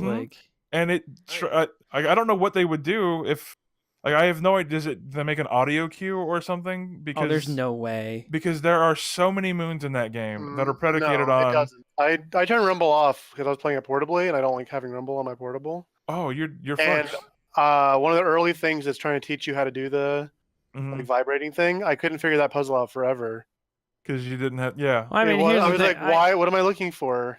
There are plenty of moons you can get that you probably wouldn't require. Absolutely. You stop unlocking. Well, you get one thing that is a new piece of content at 880 moons. You unlock the biggest new piece of content at like 600, 400, 500, 500. It's 500, right? You talk about the area? Yeah, the last level. It's 500. 500. 500 gets you that. So there's 380 moons as a sort of gimme. So you can definitely get there without the rumble. But if you want to collect everything... If you wanted all 880, there's no way. You need rumble. You need a Bowser amiibo. Yeah. Because... Oh, do you want a Bowser amiibo? No, I got plenty. Thank you, though. I fucking hate Christmas. You are the Grinch. No, that's Paul. I just did all my Christmas shopping last night. I hate it. Yeah, you so did. much. I spent a lot of money. Because, I don't want to spend money. I hate it. What if instead of spending money, you just made people gifts? Like here, here's the picture of me that I signed. Oh, good idea. Then I framed it and wrapped it. At work, I won't have to pay a thing. No. You hate it when people waste paper. You told me. I do, but this isn't a waste. It's a gift. Okay, so if I printed out 500 memes, it wouldn't be a waste? Depends on who you're giving them to. I mean, if you're just printing them out at home, you're like, well, I did this today. I got 6 reams of paper and decided to just meme it up all day. I've got all the bachelor frogs you've ever seen. Pepe hands. Oh my god! How big is your backpack? I got a new backpack. I bought ThinkGeek. I bought the bag of holding. Oh yeah. The backpack or the handbag or like the messenger bag? The purse. The messenger bag? Yeah, the second level from the most expensive. I don't know what that means. I have one of the messenger bags. Is the one I have? I got the messenger bag. I don't know what you have. But I bought that they're having a sale on it because my backpack I've had since high school, and it works. I still have my high school backpack. I just wanted it. All the inside of it is falling apart, and so Mhm. the plastic insole of it covers my books and looks like it's covered in fucking World War II. It looks like shit. Classic. Yeah, it looks like it keeps on coming off of my books. So decided, Ooh. no more black cummies on my books. Oh. If it's the one I'm thinking of, you probably won't be able to fit that many books in it. Look, don't. The only thing, it's just Numenera books now. I'll have Yeah. backpack and saddlebag or whatever. Hundreds and thousands of dollars of Saddlebag. Numenera books. $280 worth of Numenera books. Worth. Plus, you're the ones you already own. Hey, So is there anybody? Don't joke around. Don't joke about saddlebags around Paul. I don't get it. They're horse related. You like saddlebags? Paul says nay. Why is Paul a horse now? Paul commands the horses. How do you think he got so close He's to the king them? of the steps. I have nothing to add to this. I mean, Paul. No, I think you mentioned Paul is the horse. I don't think you understand. What? When does this change, man? This podcast is ruining a It great. hasn't great changed. king. Have you heard the sounds that Paul can make? Yeah, it commands a vast number of Mongol Man, warriors. you should hear him. You should hear him make horse noises. Oh my god! Well, yeah, he has to communicate with the tiny. The man. I've never heard a man vocalize a horse in such a manner. Like he It's makes the just- horse talk as he's the horse whisperer. Yeah. That's all the time we have tonight. Paul McBride. The Paul, could you golden- sign with us the off with a golden good old throat. nay? He neighs with the best of them. But Mario, huh? Oh man, yeah. I want to Yeah. get off of these shitty video games. Talk about something interesting. Can we go to something else? Like horses? You were talking about horses? Look, it took me about 20 minutes to set up coffee for the morning, and you guys are still on these video games. Oh, People. speaking of coffee, I hear you bought gamer coffee I did for I video did. gamers. There you go. Nice segue. I did. I bought Player One video game coffee. Whatever. I don't know. What makes it video game coffee? It's got pictures of video game things on the front of the package. Oh, It's did probably they? just like $6 type of shitty coffee, but I've since tried 2 flavors of it, and both. What have of you? them taste What have like you coffee. tried? I tried the. All right, hold on. I don't remember what they're called. Dustin, you're killing your segment here, man. There's four flavors, right? There's one that's themed for Leroy Jenkins. Oh, the you know, WoW from meme. that 12-year-old WoW meme about that 12-year-old. guy. that goes, Oh man, it's 12 years old, man. 12 years old. Oh, Is Dustin. that shit more Don't you closer to feel 20 old? years old? Leroy Jenkins is old enough to smoke. Yeah, I was smoking at 6, bro. Smoking dicks. Anyway, sorry. Wait, no, that's horrible. Wait a minute. No. Wait, no. It's on the podcast, dude. It's on tape. It's done. Right. Well, it is definitely not the worst thing I've said. Nope. So, Tonight. Nope. Yep. Accurate. no. Anyway, it's got extra caffeine, to give you that jolt, so you can run in, do that Black Rock Depths raid on. Oh, you fucking know so much Nintendo. about WoW. I know, bro. There's another one that's called it's real dark. It's called what? Hold on, what now? It's real. Hold on, I'm getting the name for it real quick. It's the Dark Roast. There we go. Here we are. Okay, we got Overclocked Omen. It's a dark roast. Do you even know what overclocked means, Dustin? I know that my computer can't do it.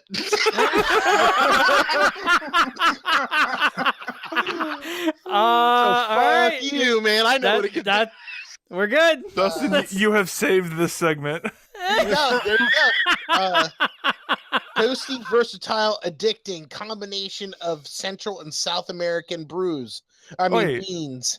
Well, hold on. How come it's a good thing for coffee to advertise as addicting, but a bad thing for everything else? I mean, Because coffee is technically a drug, I mean, and drugs are cool. Drugs are cool. that's what Paul would Well tell said, you. Nice young segue into all.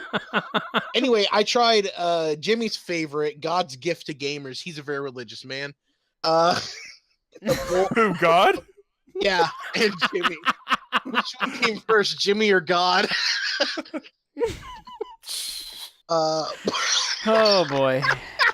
Anyway, that's pretty good. And then there's a shitty one called First Person Smoother. Oh, you didn't like that one? So bad. Well, it's a a play on words, a first person shooter. First person smoothie. Yeah, it's a dessert. It's got a nutty flavor and has a little bit of a peanut. I'll show you a nutty flavor. Give me double doses, peas. So Anyway, would I'm you gonna mix them suggest? all together. I'm gonna mix them all together tomorrow. Oh my So god! Yeah. it tastes like a pile of hot, shitty garbage. So it'll taste like coffee. Yeah, it'll taste Right. like coffee. Exactly. Coffee doesn't taste Coffee's good without cream and disgusting. sugar in it. And if you drink it black, there's something wrong with your soul. So Are you gonna Look at bring that any check. black to Numenera tomorrow so that I I'm can gonna drink bring it? I'm gonna bring the biggest black you've ever seen. It's my stool. Oh, I thought it was red.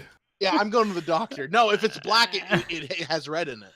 That's true. That's true. Yeah, That's a that real is medical true. fact. That's a real Oh, medical fact. that's Hey, if your accurate. poop smells Hold on. really bad, get yourself checked out. If it's slimy, get yourself checked out.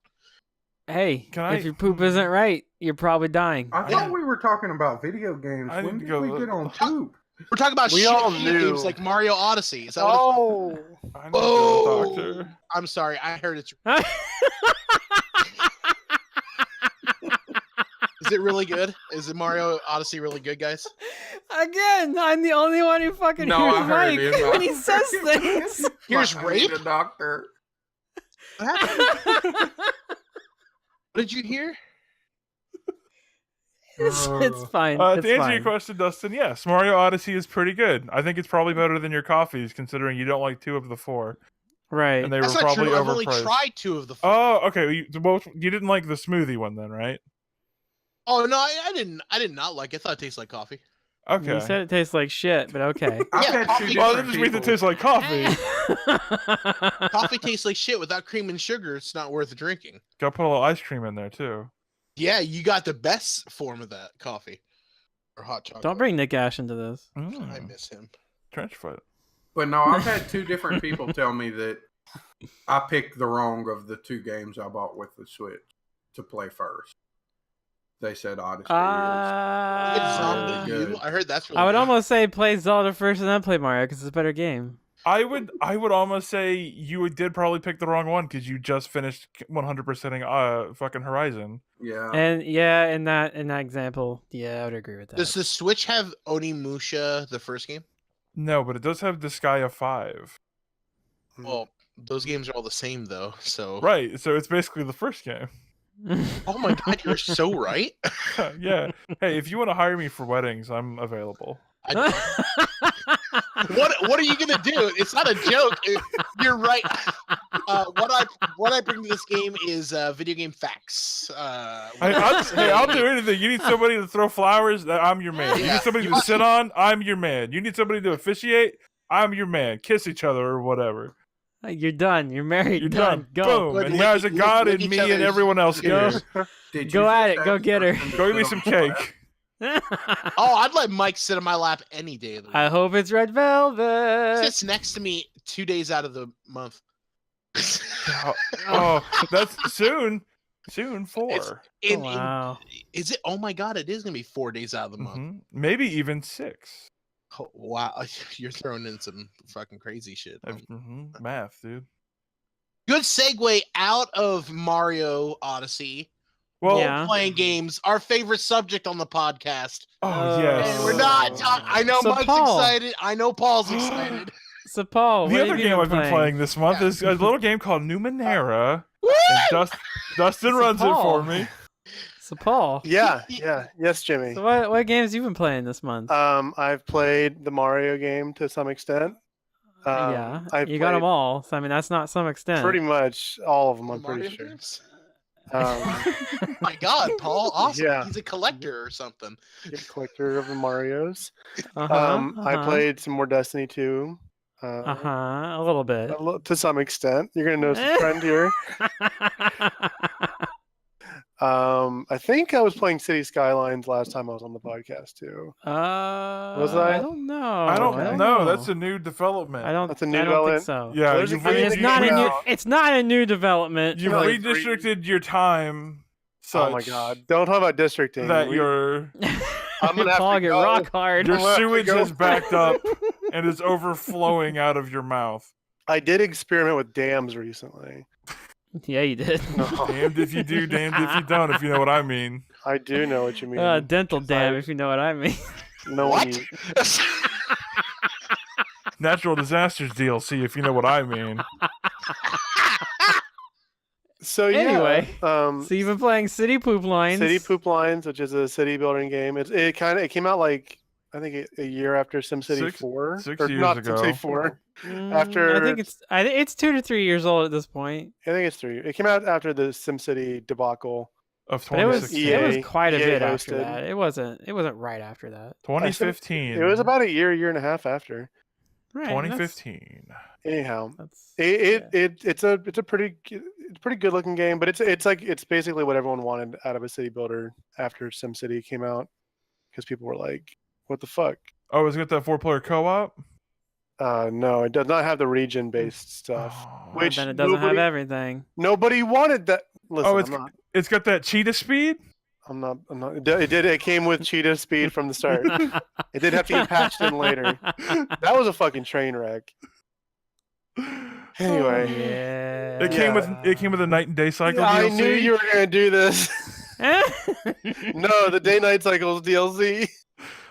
So they learned some of God. EA's lessons and they forgot some other ones. I think actually Paradox published that game, right? Paradox did. I think that's just Paradox's lessons. Have you seen some of the DLC for some of their other shit? They make really like in-depth core games and then sell you ridiculous shit for it. Oh yes, that is a running theme with Paradox published products. Which they do. I mean, they do good work. Like I enjoyed Crusader Kings when I played that a little bit and played this one. I haven't played the like Anno games or. Did they make Anno? Is that them? I hope so. I don't know if that's them. They fun, do. fun fact about Europe- Anno, they all Universal. add up to 9. Yeah, I don't think they do Anno. But they do. They do the. He said doo doo. Oh dear. No, All right, Ubisoft- children. well, considering that his city had poop floods, like Yeah, I unintentionally flooded my city with shit at one point. It wasn't pure shit, like certain. it was mixed with the river water. right. What are It you just- guys there was talking some about? There was some shit. I dammed a river that my city straddled, and I shit into the river. And then when Everybody I dammed got it, dysentery? no, but it did flood the entertainment district as well as there's district. Anno, Is the Anno is made by entertainment district the Ubisoft. red yeah. light district? Okay, I didn't think it was the same company. It also wouldn't make sense for them to make this game and Anno because they're similar games. I thought Anno was made by a big company. I couldn't remember though. Yeah. Yeah, Paradox, it's Ubi. Paradox is niche, but They're the ones who are making, who took over White Wolf in Onyx Path Publishing, and they're going to be making the Werewolf the Apocalypse video game, which means nothing to anybody but probably Me. Mike and I. Hell yeah! Who? Paradox, they bought the rights to the video game companies for White Wolf, the ones who make Vampire the Masquerade and stuff, Oh. and they're making the first game out of their step into the video game world again with Werewolf the Apocalypse. Well, I guess if they want to get shut down, I mean that's whatever. Well, I mean, hey, the games that White Wolf has released, video games, both giant hits plus the Hunter the Reckoning games did really well. The first and second one. So They had who did that mobile game, that vampire did. mobile game? they did. It wasn't Was a very it- good game, but it was interesting. It's called Vampire World of Darkness Preludes, Vampire and Mage. Pretty cool. So it's just all of them together. No, it's a Vampire World of Darkness Mage Prelude Werewolf Geist. Well, World of Darkness. Right? World of Darkness is the meta plot, the meta story that vampire and mage and werewolf exist in. Yeah. The only thing I know about that game is that one of the characters, one of the vampires, is a transsexual that kills Trump voters. Yeah, it's super liberal and social justice warrior kind of style. The writer actually, the writer and creator of it was fired and is going to be indicted for like sexual harassment and sexual misconduct with a minor. So pretty cool. It's a worthwhile game. Everybody nowadays. I thought coal mining was dead. This is way before the Cry Wolf scenarios have been going around. So, yeah, it's an interesting game. It's definitely not for everybody, trust me. But if you like vampire, it's not bad. It's just all through text messages. It's weird. It's all through instant message. It's a choose your own adventure game, but there really isn't only but one way you can go. So it's a choose your own adventure game with no choice. Yeah, it's your choose your own adventure railroad. So it's your adventure game. Yeah, it's game. It is game. Yeah, I'm sorry, Paul. You were playing what? City Vampires. City Vampire. You shit in a river. Got it. Oh Shit. no! Shit River. Shit river. So Paul, what else have you been playing? Well, hold on. Before we get off City Skylines, I do want to ask Paul. City Skylines has a lot of DLC. It does. It also has an active modding community. Is there anything in the DLC that I would need to get that I cannot get from the modding community, and vice versa? I think some of the new forms of transportation are not available via mods. So like, or if they are available, the citizens don't use them properly. So a lot of the mods will add things in like trams or blimps or ferries, or there's like a whole canal system you can do where, they can use canals almost like a Venetian sort of thing. Sorry. So those kind of things are not.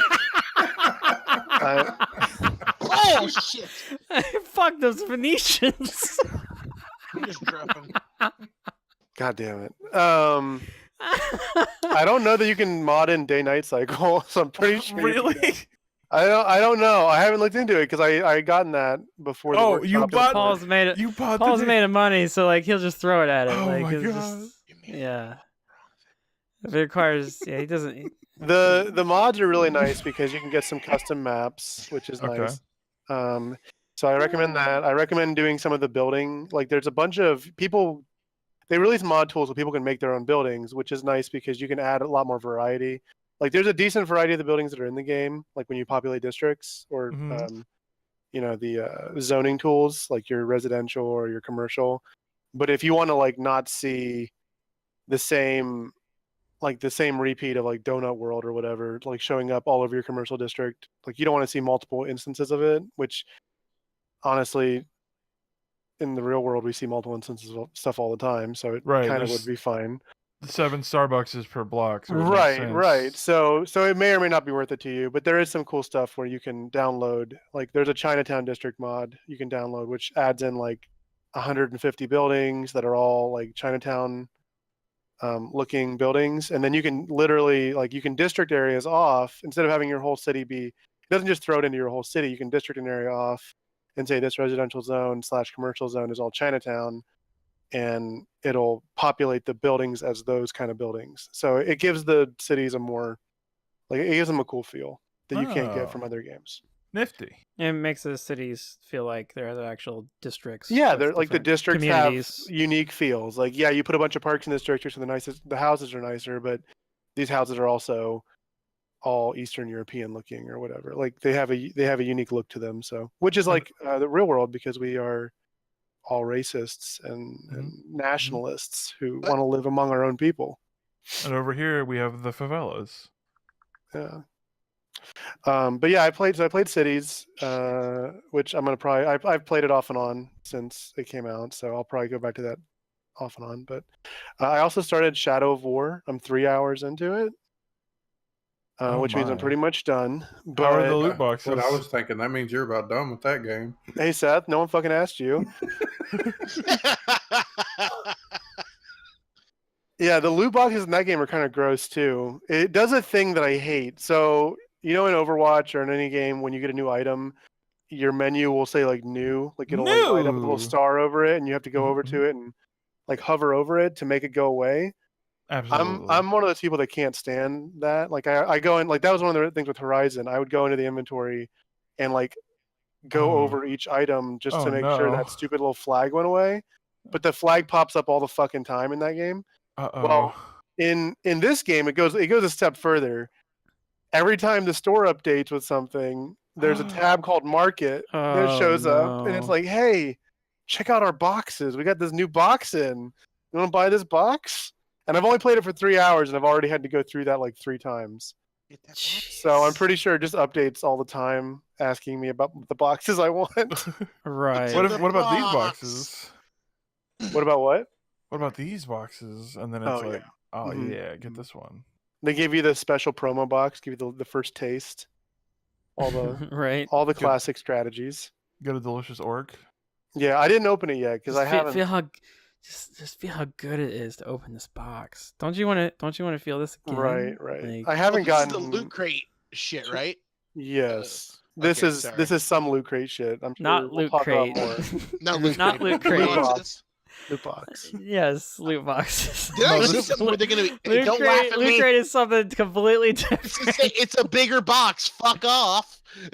No, that's. I know that it's. that's I know different. it's a fucking box thing, right? It's LARP crate now, LARP crate. which You is a mean real fucking service. Fake elf ears, please. They're not fake. This came off a real elf. They skinned an elf and took their ears. Yeah, why do you think you haven't Right. seen any elves walking around lately? Yes, you got me there. All their ears got cut off. They can't navigate traffic. Oh my god.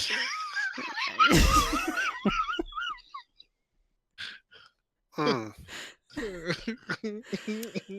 Anyway. So outside of the boxes, What's in the boxes? Have you enjoyed it? yeah, it's so unlike you, I have not played Shadow of Mordor recently. I played it back when it came out, Right. so I am enjoying it. I would say if you've played it recently, like you as this member Like of this me. podcast, I would strongly recommend against getting it. Okay. Because unless you finish that game and were like, man, I wish this went on for another like 60 hours. Was that Wait, what you- it's that long of a game? I think it's. Yeah. I think if you're gonna do like, I mean, I haven't gotten that far yet, but when you get to the fortress stuff, I mean, the first one was definitely not that long. the first one was like what, 20 hours? Probably. Yeah, this game's probably. I mean, this one's. You could probably make it last that long if you wanted to, especially because there's a multiplayer component to this fortress thing, kind of like Oh, MGS5, like the I was gonna ask. invading someone the- else's the base. base I haven't stuff? gotten there yet though, so I can't speak to that any more than anyone else can. I mean, did you do that stuff in MGS5? I did it once to be like, oh, what is this? And then I was like, oh god. And then I was like, no, No, Stay they're out of gonna my steal my base. stuff. stop stealing my shit. See, I was the Quit opposite. Fultoning all my shit. I stole so many supplies. Oh my god, I hated it. I got so much anxiety. And then when they launched nuclear when they put the nukes in the Yeah? game, I said, "Get out, nukes!" I was on team steal everyone's nuke. So it's not Were you good trying when you to- need Papa Xanax to play a game. Yeah, but Or is no, it? the combat feels the same. I feel more powerful faster in this one, which makes sense because you probably should feel like that. I mean, honestly, shouldn't you feel just as powerful as you did in the first you one? would think so, except something. Can I spoil like the first 5 minutes of this game? Hold on. Yes. We couldn't spoil Horizon, but you're gonna spoil this orc game. I mean, Something really stupid happened. Seth did spoil Horizon. Yeah, he did but reveal the AI that runs the world. That was kind of a But- big but deal. That anyway, doesn't show up till the end of the game. Paul, Okay, so there's a spider. There's a spider in it that's actually a beautiful lady. Are you aware of that? Shillab. Oh yeah, Shillis. Everyone knows that she's this gorgeous woman, apparently. Chill is. And not a giant spider monster. Oh, she's a widowmaker. Anyway, she's in the game, and the That's game the lady starts with the butt in Overwatch that shoots the guns. That's the only one with a butt. Yep. with the button. Classic. Everybody else is a the robot. rest have been in terrible accidents. Look, I'm not familiar, but guys, when I get my souped up gaming computer finished, you betcha we play some Overwatch. Oh. I doubt it. I don't believe that. I don't believe that at all. Nah, man, the game's I can play it. Lowest settings, baby. Yeah. You can play it. Doesn't mean you will play it. Right. You're right. But no, sorry, Anyway, Paul. Paul. This go is ahead. painful. I don't. It's, Paul, go ahead. Sorry, Paul. anyway, you make a new ring of power because you're gonna do it better. Because you're I don't know. I'm not gonna part of the describe the whole Lancer fucking Corps? thing, but you're You're a ranger that's possessed by an elf who was the original ringmaker. What's so his you name? make a new Celebrimbor. ringmaker. Yeah, Celebrimbor. Good name. Yeah. Anyways, you make a ring of power. When you smack it really hard, for some reason, you and the elf separate into two separate entities, and then he just gets stolen. What? What? Yeah, he gets kidnapped basically, and you're like, what the fuck? So the game starts off with you should still have the ring. yeah, you do still have the ring. Well, then you should be more powerful than having him. Right, you should be more powerful than having him. So you put the ring on right away, and you're like, oh man, So sweet. wait, shouldn't you just die? Aren't you dead? Isn't the whole thing that the only reason you can still live is because he's like cursed you or whatever? He does say that he put most of his soul into the ring, so I mean, you have the ring. The ring would probably keep him alive. right. So you put the ring on, you're like there's no like big power secret. It wasn't like, oh yeah, the ring. Now I'm he puts the ring on. invisible. Yeah, no, it doesn't even do that. It doesn't even do that. I was really looking for it. Oh yeah. Oh yeah, the ring. Well, I mean, even the invisibility part of the ring of power is just one aspect of the ring. It's just Right. they're So not able to control. They're not able to control it. there's a Like, 5-minute segment where it teaches you how to sneak up on guys and shank them, basically. As Yeah. you're trying to go rescue Celebrimbor. And when you get to him, you find out that he's been taken by the beautiful spider monster. And he's being wrapped up in shadowy smog stuff. And he's in Mhm. pain. He doesn't feel good. So she says, give me the ring and I'll give you back your ghost man. And you go, I'm not doing that. And the ghost man says, I'm gonna take him. right, the ghost man says, don't do that. And you say, I'm not going to do that. And then she squeezes real hard. And the ghost man goes, ow. And then you go, fine, here's the ring. And you give her, What the? yeah, Tolkien-esque. yeah. So you give her the ring and she puts the ring on. She goes, yes, I have the ring. And then she throws the elf at you, like, here you go. And then the elf's like, why'd you do that? That was most of my soul. Now she has it. And then she's like, let me show you a vision of the future. And you're like, oh my God, I have to go help people. And then you leave to go help people with your ghost man. And that's the beginning of the game. How does a spider wear rings? Wouldn't they fall off? She has a beautiful hand. She's a beautiful hand person.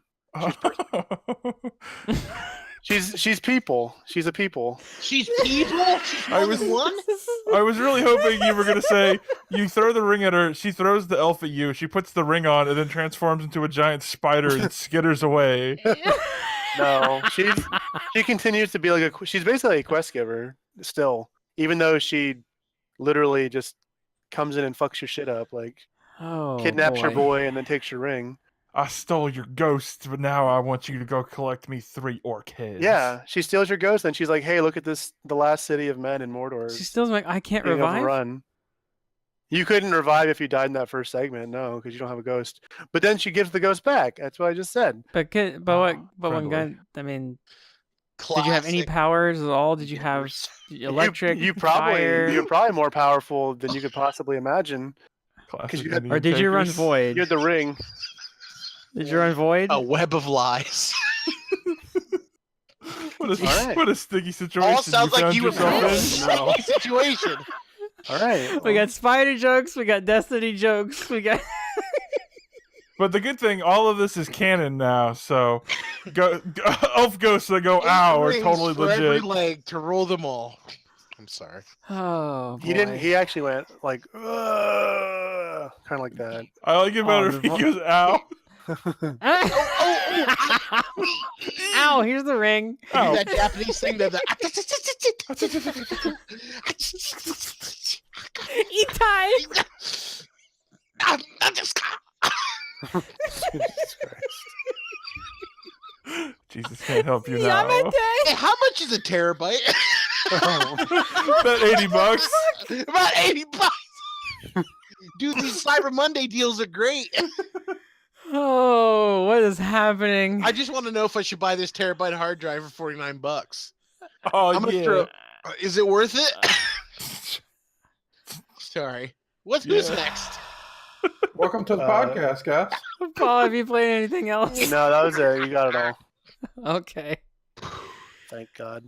All right. I just played Destiny and Mario. So We heard enough about And- those two things. Nothing new there. I mean, Alright. Destiny's kind of winding down a little bit, I think, for everybody. Just wait until the DLC comes out. It But we got DLC coming. We got DLC coming soon. But I still want to do that hard mode raid. It's like a hard rain mode. Yeah. Wow. That's some brilliant You got it. deduction You there. nailed it. It's like Thank you, Seth. it's like I you played appreciate Destiny before. Dustin's mastery of context clues. Or unmatched. I came here for the quip pro quos. Oh boy. What are those? Disappointing. Yeah. So Dustin, Yeah. how much longer can you stay? Oh, you're kicking me out already? I stayed over 33 minutes. I'm asking you how long you can stay. Well, what's next on the agenda? Oh, We got news, We got to do and Paul's then travel we have- plans. We have news, and then we have Paul's Arcana, and that's it. I want to hear what The news- Paul's Arcana news- is. The News takes a is- bit. What's Paul's Arcana? It's a new segment we're starting. Every month, Paul. Can it be a segment? God, monthly? I I love mean, it. I mean, whatever. Sure. Oh, You just God. give out one Arcana? I need to know about your arcane ways. Oh, did you do from last month? You figured out what we all are and all that bullshit? Mhm. All that bullshit. Hell yeah, Seth. I like it. Please be excited I'm excited. for all I that mean- bullshit. Well, I mean, was this is that thing where you did everybody turned into a Persona character or some bullshit like no, that. no, wasn't no, it? I not want a, to be the not a gay guy with persona. blonde hair from the fourth game. Oh, Chie. That's His name's Chie. no. Who's the guy who's like, I don't want to That's live here anymore. oh, hey, Oh god. All right, now Paul, what was the other guy's name? who's Chie? Naruto. Adachi. Naruto. Naruto's who you're thinking of, yes. He was the guy who dressed up like a rock and roll dude. Yeah, I know which Yeah. one. Yeah, Chie. you basically that is who I picked for you essentially. Junpei. Hey, all right. That is true. He did pick that for you. He's like the shittiest character, right? That's what I No. heard. Whoa, Kanji? whoa, Whoa, whoa, I know whoa. Jimmy Get doesn't out like of him. here. Kanji's the only good character from that entire game. Is Well, Kanji that's the also dude with the not true, glasses? is I don't know. They all have glasses. It's the gimmick for 4.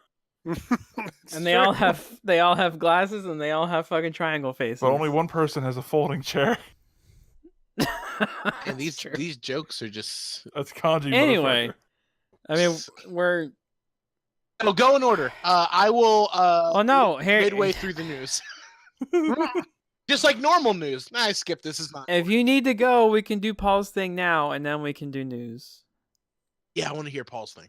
Like this is all cut in the podcast right now. We're in a We're in a secret. I thought you time said this is space. all. Right. This is all cut from the podcast, so no reason to record or talk about it. no. Dustin, this is all None of gonna be this is cut real. Anyway. All your shit is out. That's We haven't started the yet. only part. This Yeah, is all. This is all been pre. we're this is recording. pre-game. This is pre-show. We're getting out the Oh, man, jitters.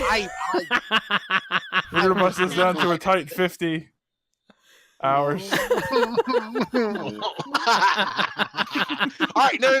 All right, all seriousness, I want to know what mystic boy I am. All right. Well, why don't we do Paul's thing, and then you can go, and we'll do the news Sick. if you need to go. Yeah, And then yeah, I'll yeah. give you a fortune reading at Christmas. I gotta go to bed. Oh, I was gonna. All I saw right. that in the cards. All right. So.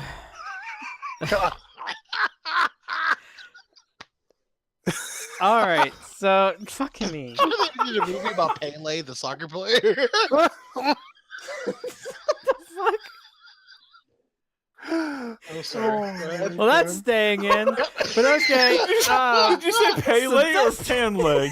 I said Pele. He's known as the pan leg of Panama.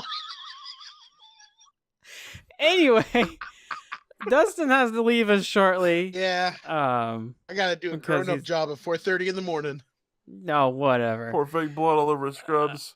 That's right. I'm like, I saved somebody, I swear. no, That's what Paul clearly I tries to tell didn't save himself. them. They're dead. I took what was mine. Yeah, I took what was left. sweet sacrifice of Satan, as Mike said earlier. last month we talked about Paul assigning everyone an arcana I from missed that the podcast. Shin Megami Tensei series. It's So, true.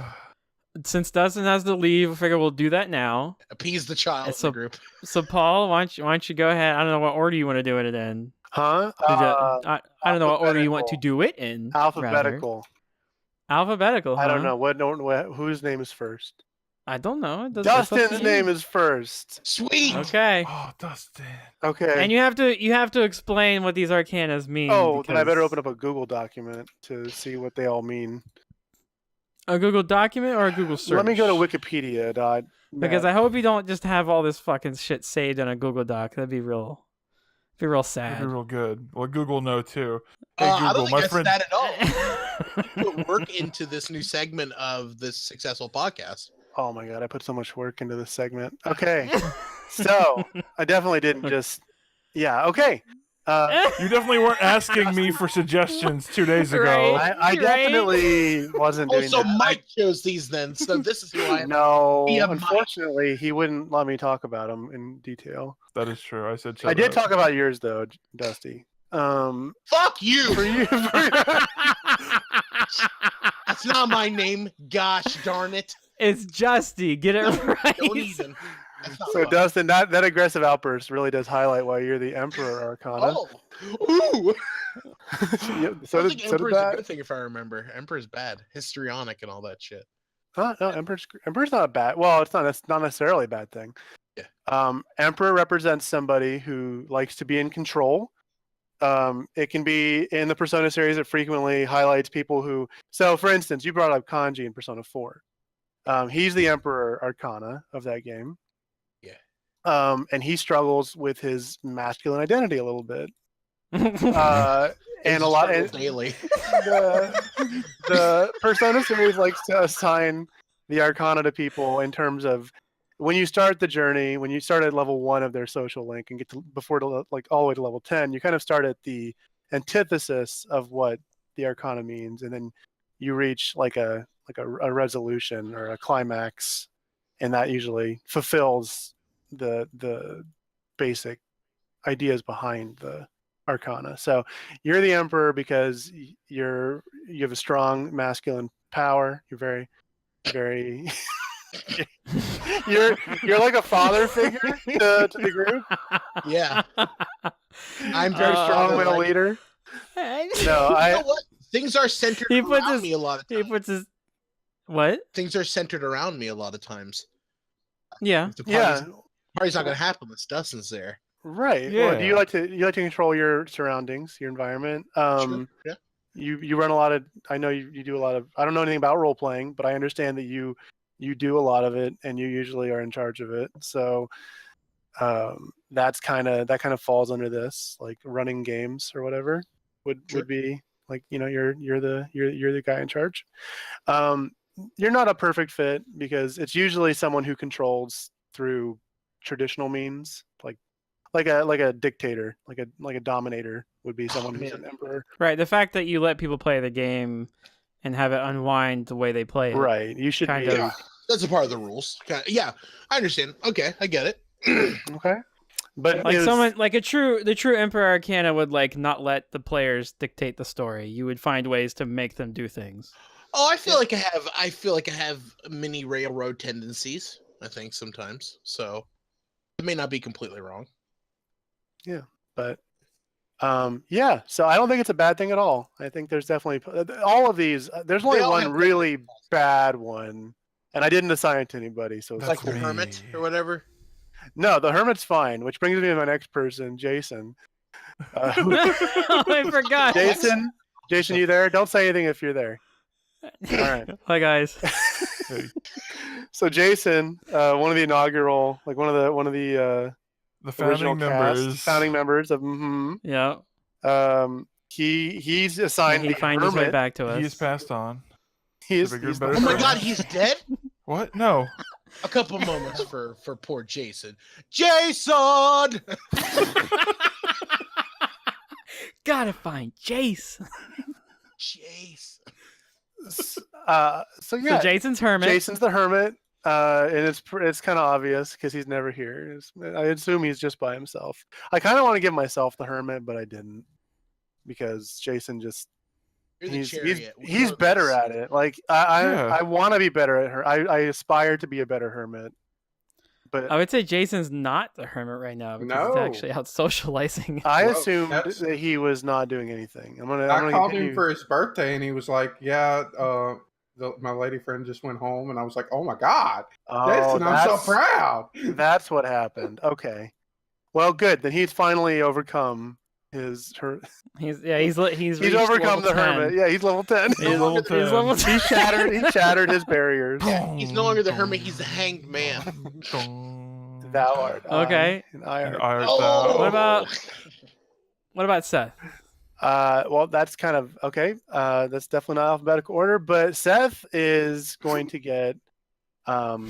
Well, are we doing it in alphabetical? I mean, whatever. That was still in alphabetical order, but all right. Well, who's next? No. Quick question. Jimmy, we all know you're king of the podcast. How is this podcast session going to last every time? Are we changing every week?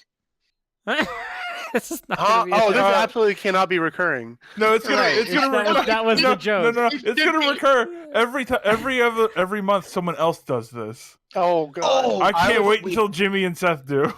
No, because then we'll compare them to other video game characters in like a series that we like. Oh my god! Which Greek god are you? Take this quiz to find out. Jimmy, you can get your Scion books that you bought. That's the real way that I did this, by the way. I use them as Tinder. And I just answer them the way I thought you guys would answer them. Okay, so who's next, Paul? Seth is. I'll do Seth next, my lord. Fuck, dude. Seth. I decided to give Seth Temperance. Yeah, you did. The Temperance Arcana. I think it's the best choice for Seth. So Temperance represents balance in the Arcana. So balancing, in his case, balancing multiple jobs.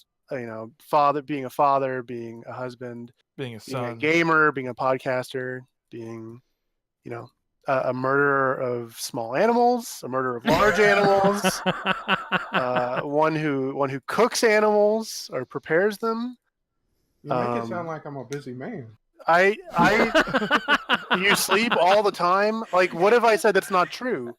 I mean, it's all pretty true. Right. Do everything at once. Yeah, you are a man who actually you're one of the ones who's starting towards the end of their Arcana. You're pretty high on your social link because you're doing a good job. Oh no, that just sounds like it's the end time for him. Yeah, yes. you're gonna hit level 10 and unlock your ultimate persona. And then Paul's gonna ignore you forever. And then I don't have to talk to you anymore. Because that's how these games work.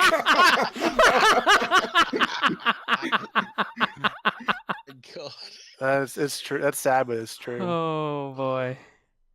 Did you know Mishima tried to talk to me after I maxed out a social link? Like, come to the fucking fair with me. Come to the fucking amusement park. Can we not talk about this game? Who, Mishima? Mishima? Oh, I thought you talking. I thought you mispronounced Machinima, and I was like, "You talking that company?" Oh my god, Paul really is a superstar. So speaking of Mishima, Jimmy, there's two. I have two for you. The double dip. I know. I'm a double Arcana. I'm kind of copying out, but I think Moon is appropriate for you. Which is what Mishima was. Mostly because the Moon in these games tends to sell themselves short, like have a skewed self-image, which I think is true for you. Okay. But they're also usually a lot of people tell me that. They're supposed to be creative people, which you're allegedly creative. They're masters of trickery or deception or illusion. All right, troll fuck master 24/7. And the whole thing is, as you proceed through the social link, they tend to, like I said, they have a skewed self-image or a lack of like confidence in themselves, and they build that up over the time. It's not necessarily a lack of social skills; it's just a lack of like individual confidence, and then self-confidence. Yeah, yes. Yeah, and then you kind of build them up as a person, and they see what they have to offer and what they don't, and they get realistic about it. Like they don't necessarily go, "Oh, I'm awesome." They just go, "Okay, this is what I am, and I accept that." And, I'll run your website. Yeah, like they go from having no self-esteem to not going to an inflated sense of self, but like something more realistic and appropriate. The other one I gave you that I thought was fun was one that I think would be really good for Juan, honestly, but I think it's good for you too. Okay. I gave you Justice. Justice. Oh, right. Retribution. Justice. Justice is someone who's rational, analyzes, objective, and like tries to reason stuff out. It doesn't fit your troll side, but I think it fits your actual genuine side because I think that is how you go about looking at things. I agree with that a usually. lot. Yeah, you're probably one of the more rational people. Yeah, in the world. I mean, when you stop being an asshole, you are. Which doesn't happen often. Right. I'm not. That's why I had to go with 2. See, he uses the Wow. moon to create an illusion that he's not this just person. It's not true because it's plain and simple. Yeah, you get Moon to 10, and then it unlocks his Justice Arcana. It's like, oh, he's gonna accept himself for what he really is. Oh boy. Satan. I'm gonna do myself now. Mike goes last. I go last. You go last. Alphabetical order. Yeah, as it works. Okay. I gave myself the Devil Arcana. Jesus. Okay. I really did. The more I looked at it, the more appropriate it seemed. Atheism is important to me, and this is why. Well, first of all, atheists wouldn't be the devil. Oh, I know, damn it. You idiot. You fucking idiot. You dumb.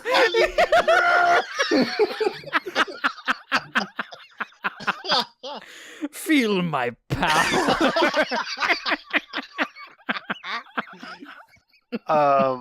The devil is usually it's very hedonistic in its presentation. So it's somebody who does whatever feels good or right at the time and doesn't think about consequences. It probably doesn't really describe me, but I wanted to because it sounds fun. I mean, in some ways, I can see that. In some ways, yeah. It's usually someone who's they're flawed individuals, but it doesn't necessarily. I mean, everyone in this setup is a flawed individual, Right.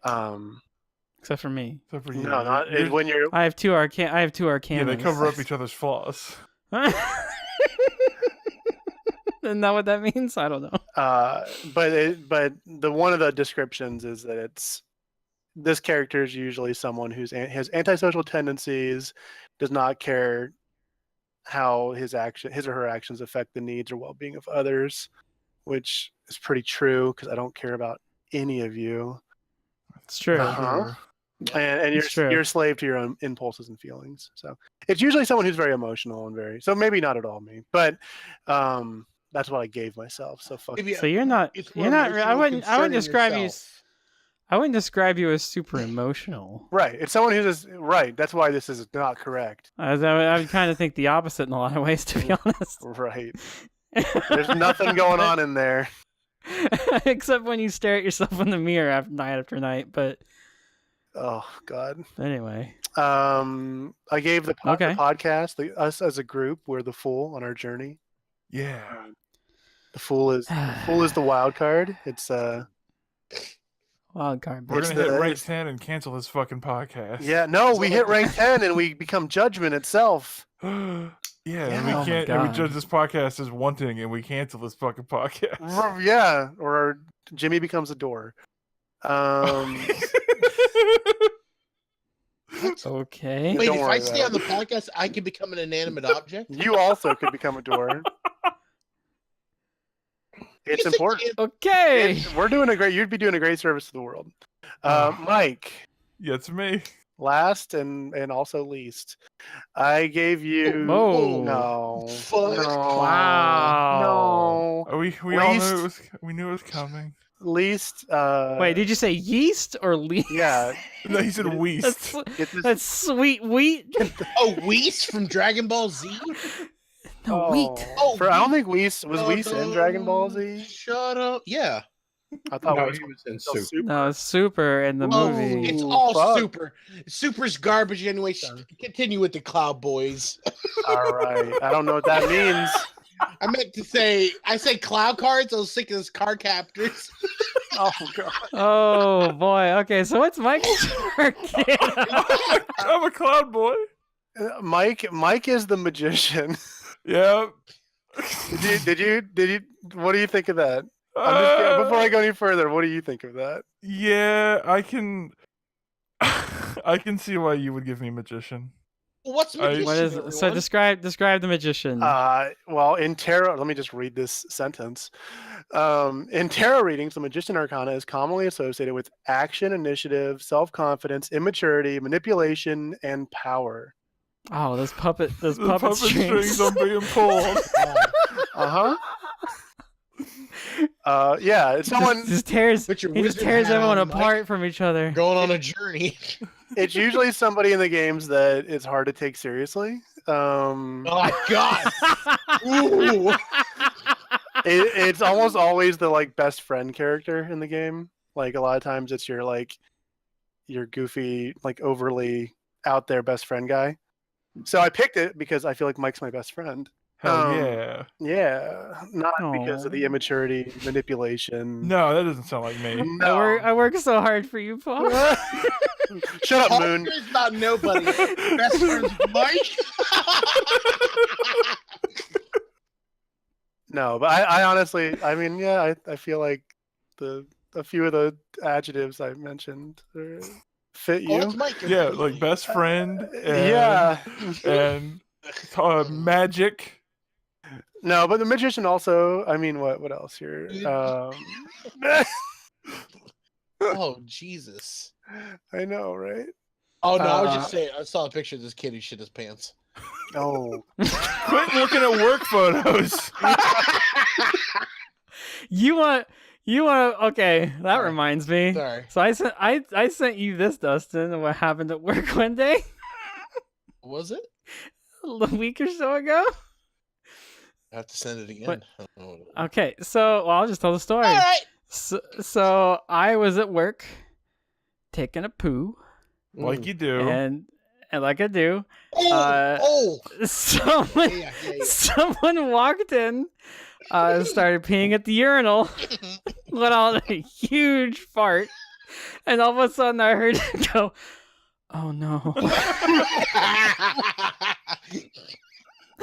And then he slowly walked into the stall next to Oh, me. he had the duck walk, you know. That wide cowboy stance. I don't know who it was. But you wish you knew. Oh my god, I wish I knew who it was. You didn't like bend down to look at their shoes to try to match it up later while you were walking? Oh, I wouldn't have remembered what their shoes looked like anyway. Like, plus I was kind of on my way out anyway. Like, yeah, but oh my god, it was so. It was taking everything in me Dude, to not just laugh. fucking lose it. Oh my god. When he said, "Oh no," just it was the delivery. Like it was just the sheer concern you could hear in his voice. As a person who's very familiar with I mean, shitting we've your all pants, been there. Yeah. Like Yeah, we've all shit our pants in the maybe urinal. not necessarily, maybe not necessarily actually shit our pants, but like the point where it's like, oh, That was an act. Yeah, that you farted that's too leading. That's leading to something. hard. You farted too hard, blew the door open, and then there was a crack in the door, and just the water seeped in from a rainy day. Yeah. Right. I know a lot about shitting pants, shitting your own pants. Maybe one day I'll tell that great story on the podcast. We had to go home when I was living in Texas the first time with my dad, and I was basically we spent a lot of time at his office. We got to go home I think one day Oh, nice. because he didn't make it. That's great. Oh, he didn't make it? He didn't make it. He came into the room where I would be playing on my computer that I had at there, and he's like, "We're gonna go home." Dad, why are we leaving so early? We're gonna go. We're gonna go. Dazzler. In my jean shorts, and it's time to go home. Oh my god, I wish I could. Get your dad to wear some jean shorts. Oh my god, it's like some hot pants. Oh, my god. That would be fucking great. So Anyway. good. I think we'll. Good job, Paul. Yeah, thanks. That was it. That was entertaining. hard work. Went into Paul, that. That was fun. Thank you very much. I thought that was really cool. I liked it. It was Yeah. pretty neat. Yeah, that was fun. We'll go ahead and take a break, and we'll leave Dustin. I'm just saying, hey guys, I really appreciate you letting me take the time to sit in on your podcast. Maybe when I have a more efficient computer, I will be able to play some of these fine games that will be dated by the time that happens. But it was cool. We will have you back. It's fun. We'll have you back. Come back next month. Talk about Dynasty Warriors, your one true love. Oh yeah, maybe. I'm sad I did not get to ask you to tell me about the Romance of the Three Kingdoms and the Yellow Turban Rebellion. One day. I still don't understand how any of that works, and I know you are a master of the lore. So Yeah, I'm master of video game lore. Before you go, Dustin, before we take a break, and you've got what is your most anticipated game in the next month or two? The next month or two, it's going to have to be Dynasty Warriors 9.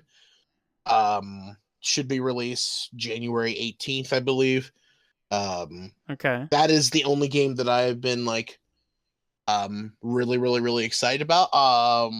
And just because I'm a huge fan of the series and have pretty much purchased most of the games that I could on the consoles that I had. One that is kind of a little interesting to me is the new game called The Hunt coming out. Looks really cool. The time period of it being set like in the colonialist times, or a little bit after, and pretty much you're going out there hunting old like folk monsters in swampy America. Sounds really cool to me. So yeah, I think those two games are really cool, but it's definitely gonna be Dynasty Warriors 9. I already have it pre-ordered, so it just needs to arrive at my doorstep. Cool. So yeah, I'll let you guys know how good it is and some of the things that bother me about it next time. I say you have to come back in a couple months, tell us how it is. Can do. All right, well, I think we'll take a break. We'll come back, do some news, and close it out. We'll be back.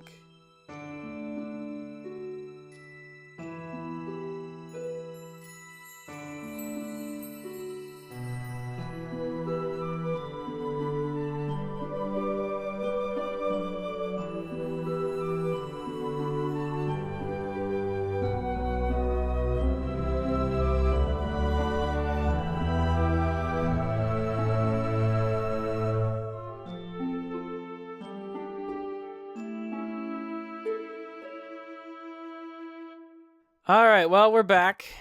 After that, I already said that. Well, I mean, and that's too bad. We're Does back. that mean we're almost done? Oh God! Does that mean we're almost done? Can we be almost done? I mean, Just No, a I'm quick, kidding. couple I'm quick not. news. I'm totally Sure. serious. we got some news. Is it fake news? Not a lot of I news. mean, it might we be. do have some. There is a lot. There's a lot going on with EA and Battlefront. Yeah, it hadn't been going well for them, and they made Disney mad. Yeah, well, Fuck Disney. yeah. Who knows if they actually made them mad? That's like a rumor. I think. I don't think anything on that is concrete. I think the only thing that's concrete is Bob Iger of Disney contacted the CEO of EA the same day they announced they were taking out the microtransactions. Right. Gotcha. Whether or not the content of that discussion was Like, yeah. Who knows what was actually said there? but I think the People only are just concrete assuming. thing, yeah. I do have a nice little paragraph about what's been going on with Battlefront that I saw in Forbes that seemed very Apt. very yes. Here I'll read what it says here. It is dripping with gorgeous visuals, stunning vistas, excellent sound design, and moments of genuinely Goddamn fucking exciting beastas. gameplay. moments of genuinely exciting gameplay. It is also crippled by a series of wrong-headed high-level decisions that have all but ensured that the incredible amount of toil and talent that went into making a game of this scale would inevitably be misfired, careening off into mediocrity with the open skies of brilliance just in its peripheral vision. I feel really bad for DICE, honestly, Yeah, because they make good games. they do. And this game is being fucking reamed. There is a lot in that game that looks fucking great. And I don't mean that just in the sense of how the game looks.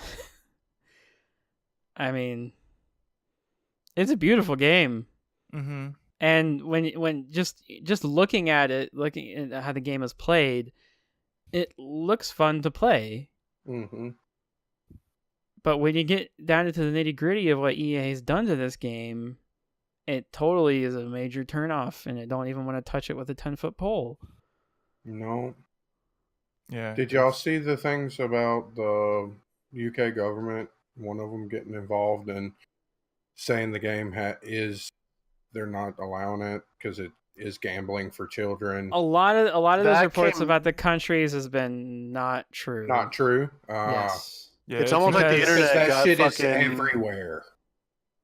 Right. Yeah. All these reports of these countries, like some people are saying Germany was calling loot boxes gambling. Right. That's all not true. Fabricated. The Yes. internet's getting a little ahead of itself. Yeah, Yes. like Belgium said they're looking into it, and then that got Google translated into Belgium has confirmed that this is gambling. Like, some senators in Hawaii, I think, have been like, we're gonna look into this because this seems bad, Right. but like that means nothing's going. Nothing to happen. has actually been ruled on any of this. I mean, it's a very hot issue, so like things have been discussed, but nothing has been like, oh, it's gambling. Yep, Well- we're not allowing it. It's gambling. The bad part is that EA has pushed it to a point that it's even being discussed. It's just way out. Well, EA has mishandled this from the get-go. Yeah. I mean, early on, they were calling people critical of the game armchair developers. Mm-hmm. Like, are you kidding me? That's not how you handle PR. Like, you don't call the people who bought your game names. Like, give me a break. I mean, what's the whole timeline of this? What was it? It was them responding to people talking badly about it. Then it was them giving in a little bit by removing, first they removed the refund button. So you actually had to email them to get a refund on the game. Then It's a genius move. right. Then they're finally like, okay, we hear you. We're making we've been making changes this whole time, but okay, we'll turn off the microtransactions. So you couldn't even buy anything. And then but they did say it'll be back, which totally makes it sound like when people stop talking about it, it'll be back just like it was. This is I mean, EA is not a great company. Let's I don't think they're fine. Are they though? I don't agree with that, but Yeah, they're fine. Make your money, or don't. Either way, EA will treat you right. okay. Just as BioWare. Ask Visceral. Yeah, just as Visceral. Make Or one ask bad Star Wars Respawn, who they game. just bought, which I'm sure we'll be hearing about not too far from now. Hey, maybe they'll put Titanfall 3 out at a decent time. Yeah. Especially Maybe. now that Battlefield is dead. How because much? they How killed it much with will buying the Battlefront. How much will the full game cost for that game? Because you want to buy Battlefront 2, it's $2,100. Yeah, but you Or can't... was it? Or was it 950 hours or $2,100? Is that what it was? 2100. Yeah. There's a fundamental difference between Star Wars Battlefront 2 and Battlefield or Titanfall. And it's you can attract idiots with a lot of money to play the new Star Wars game Mm-hmm. and be First- like, hey, you're an investment banker. give us all this money. You don't give a shit. And they're like, okay, And touche. sure. I love Yoda. I could be my boy, the Emperor. So Hell Paul, what's the full yeah. game like of Yeah, Battlefront? Paul, what's the full game like? Just waiting for it. So while I don't doubt that Titanfall 3 will probably have loot crates and more microtransactions in it, I don't think it'll ever be as bad as this, because I think EA saw an opportunity to push a little harder than they normally would and got super burned by it. Mhm. I mean, their stock prices took a hit because of this. Totally. Like I think honestly, if this had come out, if they had done this exact same system, but in like if they were designing this for a Battlefield game instead of a Battlefront game, I feel like they would have cut a lot of shit down and they would not have done it as severely as they did. Because this honestly feels like they were like, well, we have the Star Wars license on it. People will pay. It does not matter what we do here. We can do no wrong. And then, it turns out, no, you can do wrong. Which is why I don't think that this is I don't think aside, like, take all the backlash away, I don't think we would see this again. Like, because you'd have, well, let me rephrase, not all the backlash. Take the normal amount of complaints you would get from players who play first-person shooters, because I feel like this has since blown up to be even larger than that community, right? This feels like it's gotten out there to just the general public, is like, oh, don't play that game. I heard it costs $21 million to get everything. Mm-hmm. And I think that's where they're getting burned. I think I'm a little more cynical on it, and I think this is I think something like this was their end game eventually, no matter what game it was. I mean, maybe not so much anymore because of how this has panned out, but I definitely feel that they wanted to get here eventually. I mean, if you want to be that cynical, though, that's every business. That's capitalism.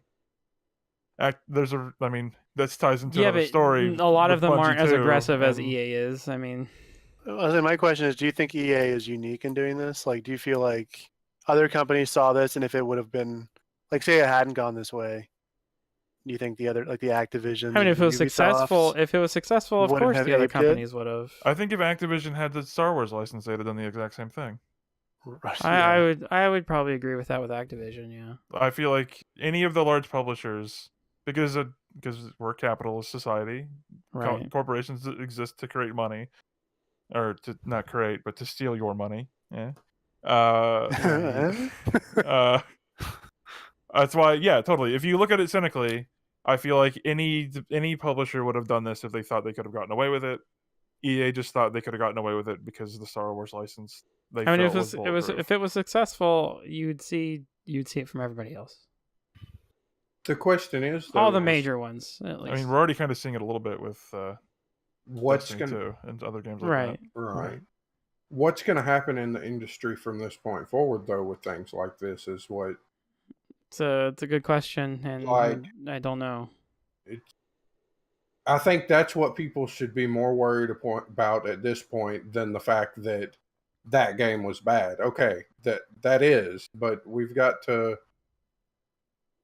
I mean, well, I think you can look at it a little more positively now because Backlash worked at least a little bit. Yeah, it definitely seems like even EA realizes we messed up. Like we wanted to. It's not like they're never going to say that this, or they might say it. They regret it didn't work. Right. They're not. They don't regret that they tried it because, man, if they could have got away with it, they'd be happy as hell. But I think even EA is like, okay, this didn't work. We've got to back up a little bit. And the question is how far are they going to back up, or just where are we going to be at in a year's time of the next few games that try to do this loot box system and things like that. And everybody always tries to go to the Overwatch and say, well, why can't people just do it like Overwatch and keep it nothing but cosmetic in the loot boxes? And I mean, that's true to an extent. I'm just curious as to where loot boxes in general are going to go. And this bullshit. Yeah, they're not going away. They're turning our $60 games into the same thing with the games we play on our phones where they get you with these stupid microtransactions. And then for people, especially younger people who don't know the value of a dollar, their parents get a credit card statement at the end of the month that's $200-$300 on one video game. And it's Right. it's I don't know. I mean, I don't totally blame the publishers for doing it. I mean, games gotta are make cheap their as money. games are cheap as fuck. I honestly think Games are cheaper than they've ever been if you account for inflation. right. I honestly think the base price, they just need to raise the base price of games. And I know a lot of gamers disagree with that. Oh, we pay enough, $60. Whoa. The base price of if the video game companies aren't making the money they need to produce the content we want to play, then they just need to raise the price and be upfront with what we're going to have to pay for these games. Didn't I say that last month? I Did don't you? know. So yeah, I we had this discussion last month around Mordor. Did we? Is that what it well, was? Yeah. Well, then we're Okay. on the same page, Paul. I Because- didn't yeah, hear you last month, but I mean, I don't got shot disagree. down. I don't know.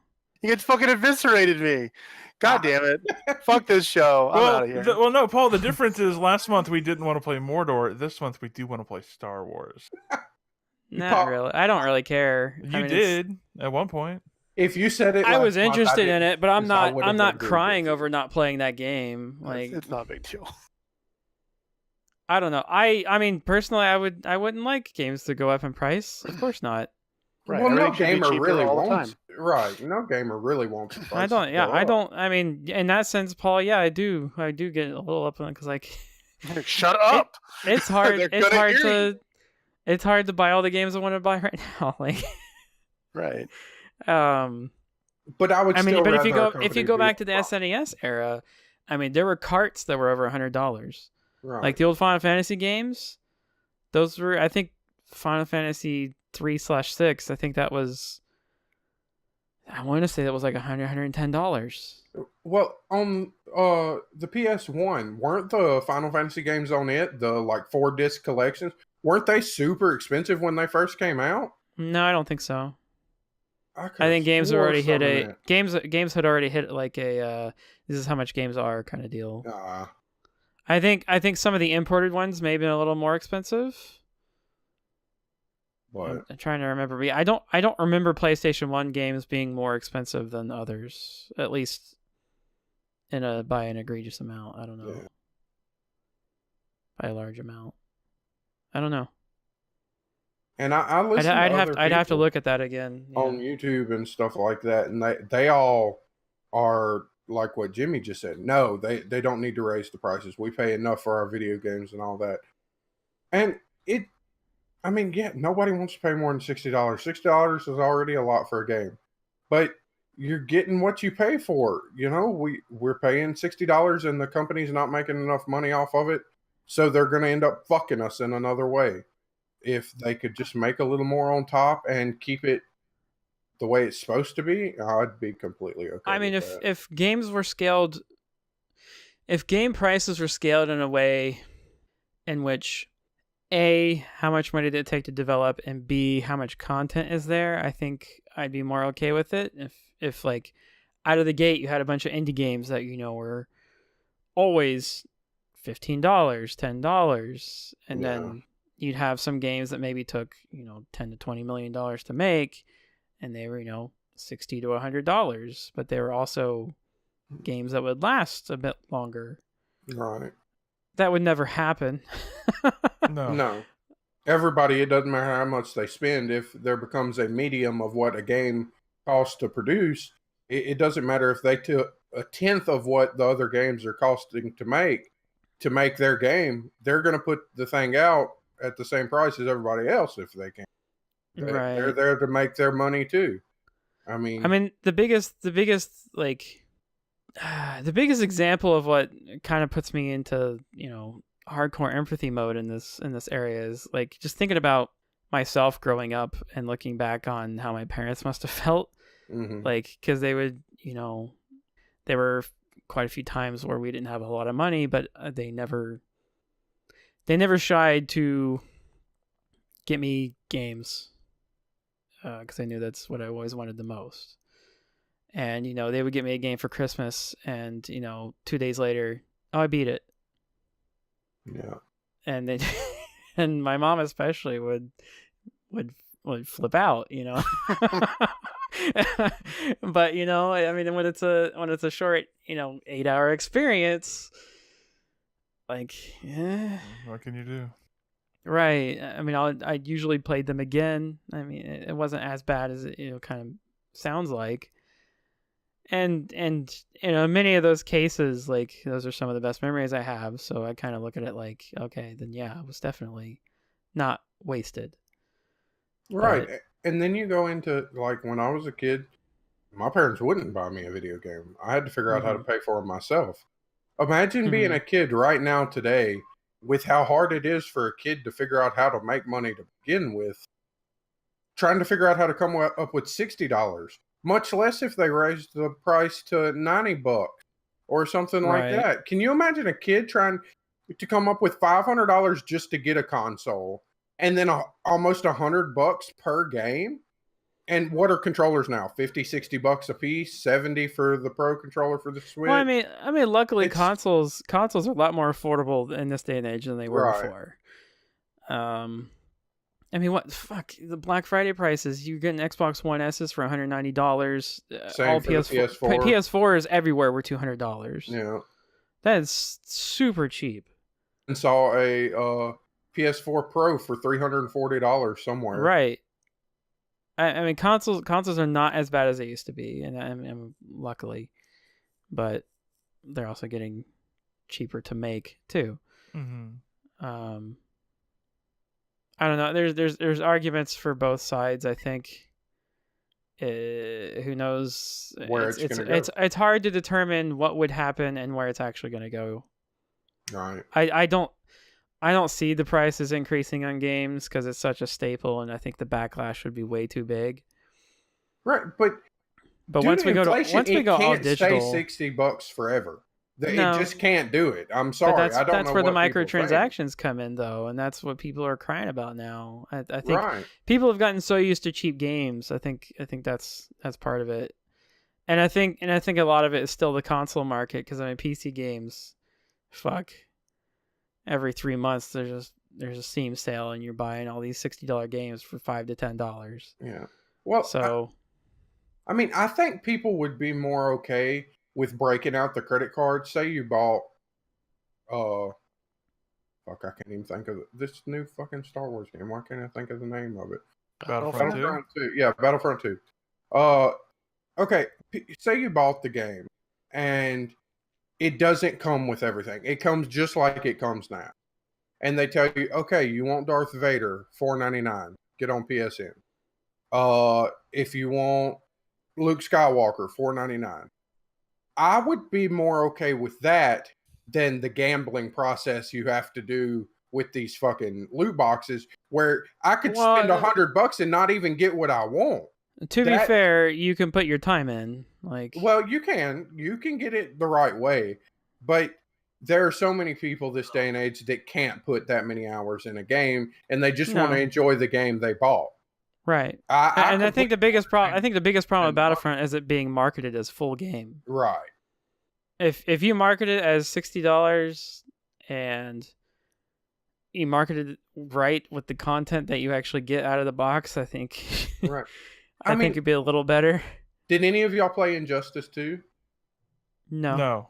I mean, look, Injustice 2 got marketed as a full game, and some of the heroes were still locked, and some of them you had to buy. Some of them came with as a pre-order bonus. You could only get with pre-order bonus, things like that. Did you hear any of this bullshit? No, I didn't hear too many bad things about that game, to be honest. And I watched people talk about that game a little bit, and they liked it a lot. So, I mean, that's what I feel like is the huge difference here, is the unknown aspect of just how much money is it going to take me to get what I want. Yeah, you could get lucky and pull the horseshoe out of your ass like me and get it quick, or you could be the Jimmy that no one wants to be Jimmy. No one wants to be Jimmy. Jimmy, on the moon persona. Remember? How long would it take you through boxes to get Darth Vader? Oh, with your fuck! luck, I've you never would never see get him. Like, No, I would get Are Darth they- Vader. I would never get Luke. Are the heroes Yeah. even in the boxes?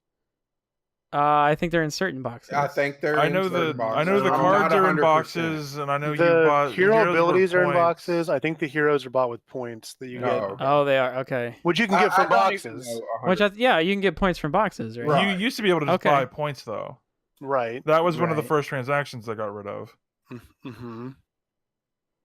I'm much more okay with the here's our $60 game, but some of our stuff is locked behind. We need to make more money, basically. They can word it however they want, but that's what Mhm. it's there for.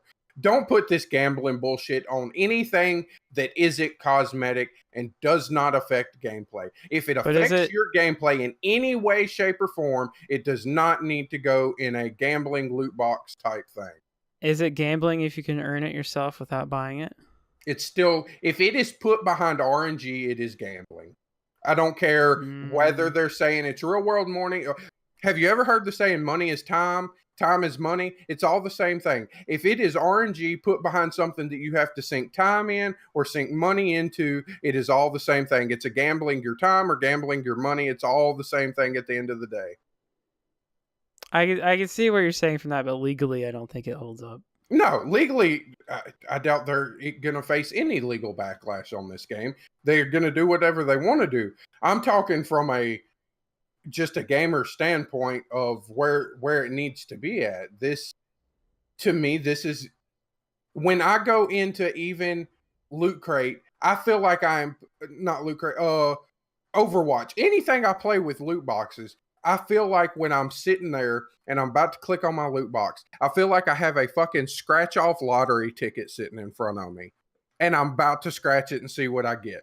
That's exactly what I feel like. I think there's a place for it, though. I mean, even like cosmetics. Give an example, like, well, I don't totally agree with just being cosmetics everywhere. I mean, Destiny 1 had the aspect of keep getting guns and try and get, the one you wanted. I thought that was fine. Borderlands has the thing where you get the guns out of the chests, and part of that game is, going around trying to get those guns in an RNG manner. I thought that was fine. Yeah, but that's when I think where it gets bad is the multiplayer aspect, and some of that was in Destiny 1, but I agree. So much too that the cards that you're getting in Battlefront 2, I think, are a bit much. Right, I agree. When you can pay to be a better player. Did you see the aim assist one? Mm-hmm. No. Oh yeah. Oh no. It's so good. Oh wow. You can pay to be a better player in that game, and Pay to improve aim assist. Yeah. That shouldn't be a thing. There are people who can't afford it and shouldn't be penalized in gameplay because they can't afford to go spend the extra. People are voting with their wallet, though. I mean, that's the thing. Well, yeah. I haven't bought the game. I mean, and I'm not going to, because I don't totally agree that it doesn't have a place in certain ways. But that's just me. That's how I feel about it. Like I said, I've very much enjoyed games that have had different aspects of that. Mainly in the sense of getting gear. I think it's mostly fine. But getting auto aim from paying money, that's a bit much. Right. Well, remember, it's maybe getting auto aim for paying money. Right. Maybe getting auto aim for playing for 40 hours. Right. Exactly. You have to believe in maybe the problem is having a card in there that gives you auto aim, not the way you're getting it. Yeah. Maybe It's the content they're putting behind the RNG that matters. I think it very much has a place, and it's okay in certain situations. All I know is by this time next podcast, all of this will probably be different. Yeah, I mean, I'm not condemning you, Seth, for having that opinion. I'm just right. I understand. I'm just disagreeing to an extent. Well, and that's why I wanted to argue that opinion so well, because I understand your opinion. I've listened to other people with that opinion, but there are a lot of people with the same opinion I'm arguing, and that's where EA has to figure it out. That one thing I don't care. There is nothing like I could talk through this entire podcast. All our listeners are not going to agree with me the whole time, and some of them will agree with me part of the time. You will never do anything. Some would say all of the listeners to this podcast agree with you. I mean, they really do. But you're never going to make anybody happy is where I'm trying to get with. Everybody will not be happy at the end of the day. You're going to put something in your game that people aren't going to like. No matter how good a game you make, there's going to be an aspect. I mean, people are giving Legends of Zelda 10 of 10, best game, blah, blah, blah. I've been playing it for an hour and I've already found something that takes it off of 10 for me. And that's not how everybody feels. It's right. And I understand. I'm not condemning Nintendo for doing it. It pisses me off, but other people might like that aspect of having to worry about and collect new weapons and get excited. Oh, I got a new weapon. Yeah, so there's definitely people out there. There's definitely people out there who really like that. So, I mean, I understand, but I just think they went way over on this, and that's why they're catching so much shit on this particular, because they're right. That goes into what Mike said. They are not the first people to do this. Why are people acting like EA are monsters? They're the first people to put loot boxes in their game. Shadow of Mordor come out first. They're the first ones to push it like this, I think. Yeah, like I said, it's what Mike was saying. It's what Mike was saying. They saw Star Wars and they pushed that extra. Give that little extra oomph that broke the straw and Camelback. I mean, Mike, Paul. I mean, what are your thoughts on that? I like you if I can use my money to be better at things. Yeah, there it was. I like using Paul's money to get better at things. Right, yeah, I'm completely okay with using Paul's money to be better at things. That's I don't know. I felt that the loot boxes in Mordor were gross because it was loot boxes for a single player game that otherwise had no other online components except for this shoehorned in, like Paul was saying, Fortress thing, Metal Gear Solid style. And then that, I think, just kind of led the way for people to be like, maybe loot boxes are kind of gross. So that when EA was like, hey, come down here. hey, come here. Come here. You kids want to see a particle droid? How do you feel about Overwatches, though? I mean, Overwatches are fine. I was definitely at the point where I was getting a lot of dupes and was annoyed with them. But it was always like, oh, well, I'm still earning currency and it's all cosmetic and I can spend this currency on skins. And then they even went and were like, okay, you're going to get less dupes. But they fixed a lot of the dupe stuff. Yeah, they fixed the dupe problem, but not. And it's like, okay, you're going to get a lot more grays, but whatever. They're not dupes anymore, at least. Or blues or whatever the lowest tier eventually, is. when you run out of all the grays, you'll get more of the other stuff. Totally. Yeah. And then that's totally cool. But then, conversely, Blizzard does the paid-for loot boxes for Heroes of the Storm, their MOBA, which has characters in it, and I don't think you can buy characters flat out anymore, or maybe you can, but really? It's something weird. Or wait, isn't it like you can only buy certain ones with money? Something like that. They've changed the way their store system works. And that's where I'm always like, well, I wish more people would just follow Valve's model of it's a MOBA, here's 100 heroes, they're all fucking free because you need to be able to play all of them for a balanced game. Use our loot boxes to get the skin that turned one of them into the companion cube from Portal or whatever. Right, like get your damn hats. But yeah, it's like loot boxes are here. They're probably if this does not shy away publishers from loosening the loot box reign, then nothing will. Yeah. Well, we'll see over the next year or so. No, I think it's much sooner than that. Well, I'm saying year just because of how long it takes people to develop games. Like, you're talking about new games coming out. Right, okay. new game. I think we're gonna see some changes in Battlefront in the next month or so. Oh yeah, definitely. But I'm talking. I think before Christmas because they're gonna want people to be buying that game for Christmas. Right. But and like I said, do you think can it recover if they change the system? Like, would you buy it? I don't know. I mean, you still got Star Wars, and a lot of those moms and dads don't really know. They probably want to have it fixed before the movie comes out. Yeah. Yeah, but that's also Christmas. So. That's I true. would imagine that's. I can understand people's speculation on what Disney had to say when they talked to you. EA has, Disney has a lot of riding on making money off of this franchise. Right. Well, I mean, it's going to make money no matter what. I don't think they're going to have an issue with it. I don't think this video game could hurt the movie industry. But I can understand them being like, y'all giving Star Wars kind of a bad name right now. Y'all need to fix whatever you're doing. I don't know what you're doing. Given how much like executives know about all that bullshit, right? It wouldn't surprise me if that phone call to EA was just, "Hey, what's going on? We've been hearing some rumors about stuff." Right. Like everything good? Even, yeah, it's great. Okay. Everything's all right. We're good. Or even just, hey, there's been a lot of press about your game, and it's maybe not all of it's so good, and we don't like having negative press about Star Wars about a month before we put out a new movie. Right. What can you do to at least make that go away until after the movie is out? Right, and that's why it got put on temporary hold. And then after the movie comes out, you find out they didn't change shit. Yeah. Speaking of Disney and video games. Right, yeah, let's go ahead and let's segue off of that. Segueing from Battlefront, check in with us next month and we'll find out if EA has changed anything or not. Right. Because for a week there, it was almost like they were changing every day.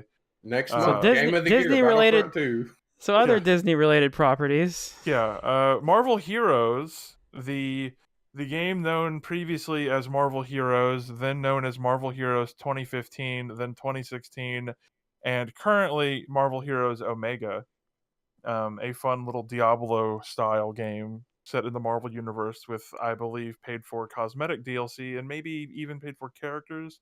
Probably, I think it was free-to-play. Is no longer going to exist. And in fact, actually, as of this recording, I'll say it's already no done. longer exists. You missed it. Sorry, folks.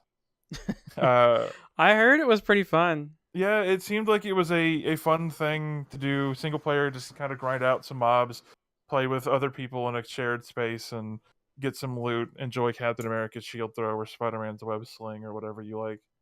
Sounds like Diablo. Because yeah, it was basically just Diablo. Grind for loot, get a cool super suit, unlock your perks. The shitty thing about this game, though, or this whole shutdown, aside from the fact that, hey, this was a free-to-play game, people paid money for literally up to, like, a couple weeks, like, days, hours before it was announced, hey, we're shutting this down, people were still able to pay money for stuff in this game, is the fact that this game came out on consoles all of 2 months ago, and people were buying into that thing because it was brand new to consoles, PS4 and Xbox One. Essentially, a brand new game just came out. People were like, all right, cool. I love Spider-Man. Here's $35. Give me every Spider-Man's. And now Disney's like, actually, I'll keep that money. You do nothing. Yeah, they're not giving any no refunds or anything. Bullshit. And have they officially said why they're shutting it down?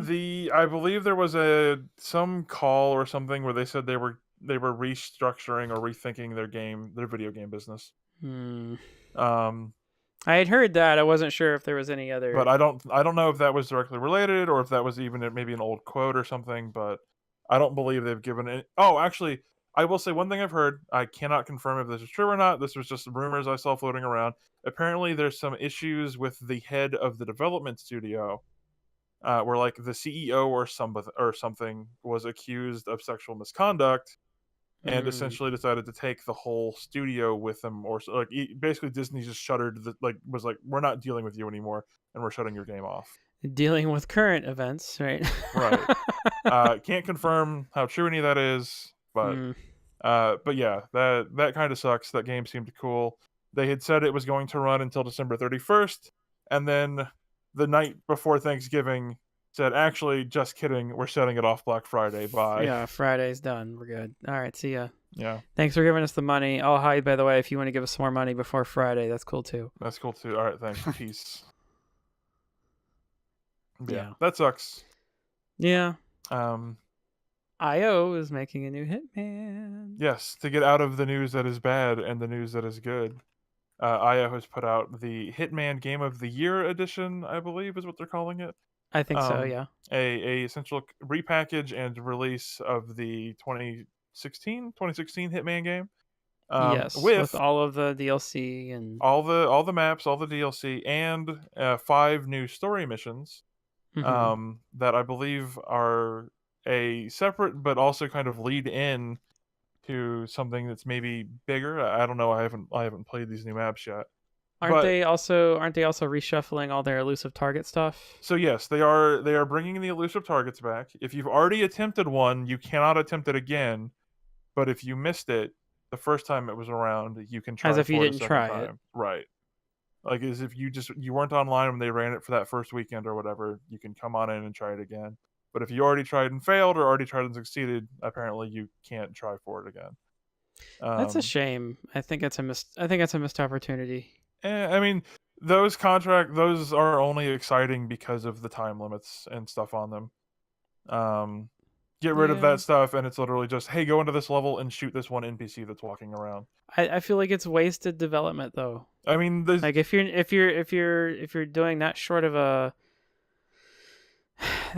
access to something in your game, I just feel like it's a wasted development opportunity for marketing your total package. That stuff probably took at most a weekend to make. I think the longest part of that would be getting the voice actress that plays Diana to record a VO for the intro. Because there's an in-game tool that essentially lets you do an elusive target just without the time limit.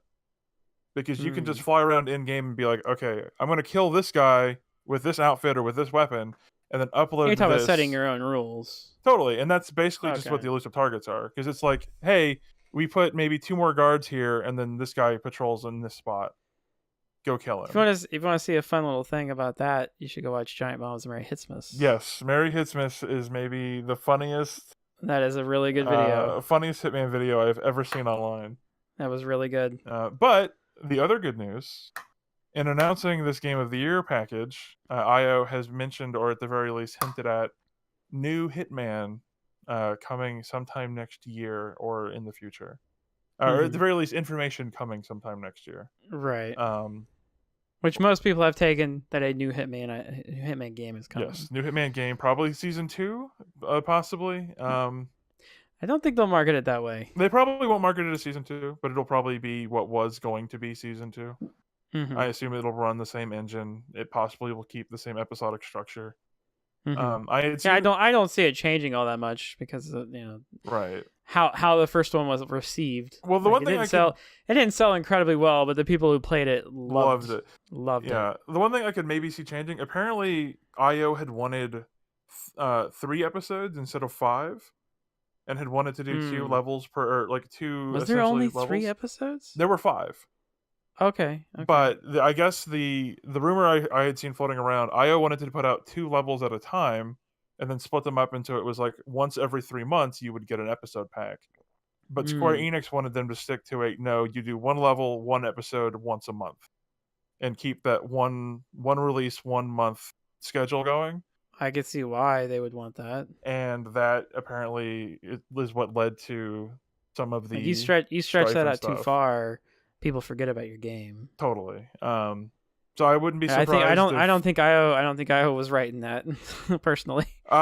Considering the quality of some of those middle levels, they maybe could have used some more time. And even then, a lot of those levels were coming in under the wire to hit that. Like, this is still out this month. We're good. We promise. I don't know. I'm excited for it. That first game, or that 2016 game, is really, really good. I have been meaning to play that game for so long. It's just I'm never quite in the mood for it. Like I do really want to play it sometime. Like, and I'm not shy to playing old games. I feel like I have to be in a certain mood to play that game, and I want to give it the try it deserves. Because I did like some of the old Hitman games, but I'll get to it eventually, I'm sure. Probably. Yeah. There was a small thing with Destiny XP that happened recently. So there's been quite a bit of talk since Destiny 2 came out about XP issues, in the sense that once you got past a certain amount of levels, it slowed down dramatically. What were the other? Yeah, so to fill in a little bit, once you've hit level 20, every time you gain a level in Destiny 2, you get a Bright Ingram, which is their Right. paid for loot box. People found out and discovered essentially that after you had gained a certain amount of XP per week, you essentially stopped getting any.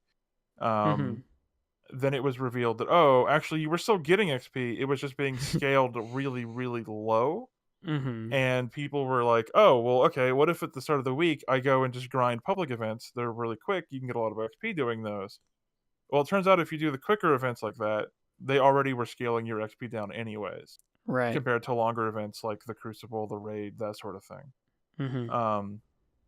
And what... So basically it didn't matter what you were doing. You were getting the same amount of experience. Well, experience per time, basically. Yes. And a bunch of people on Reddit were like, hey, this is going on. This is just as bad as the Battlefront thing. Please pay attention to us.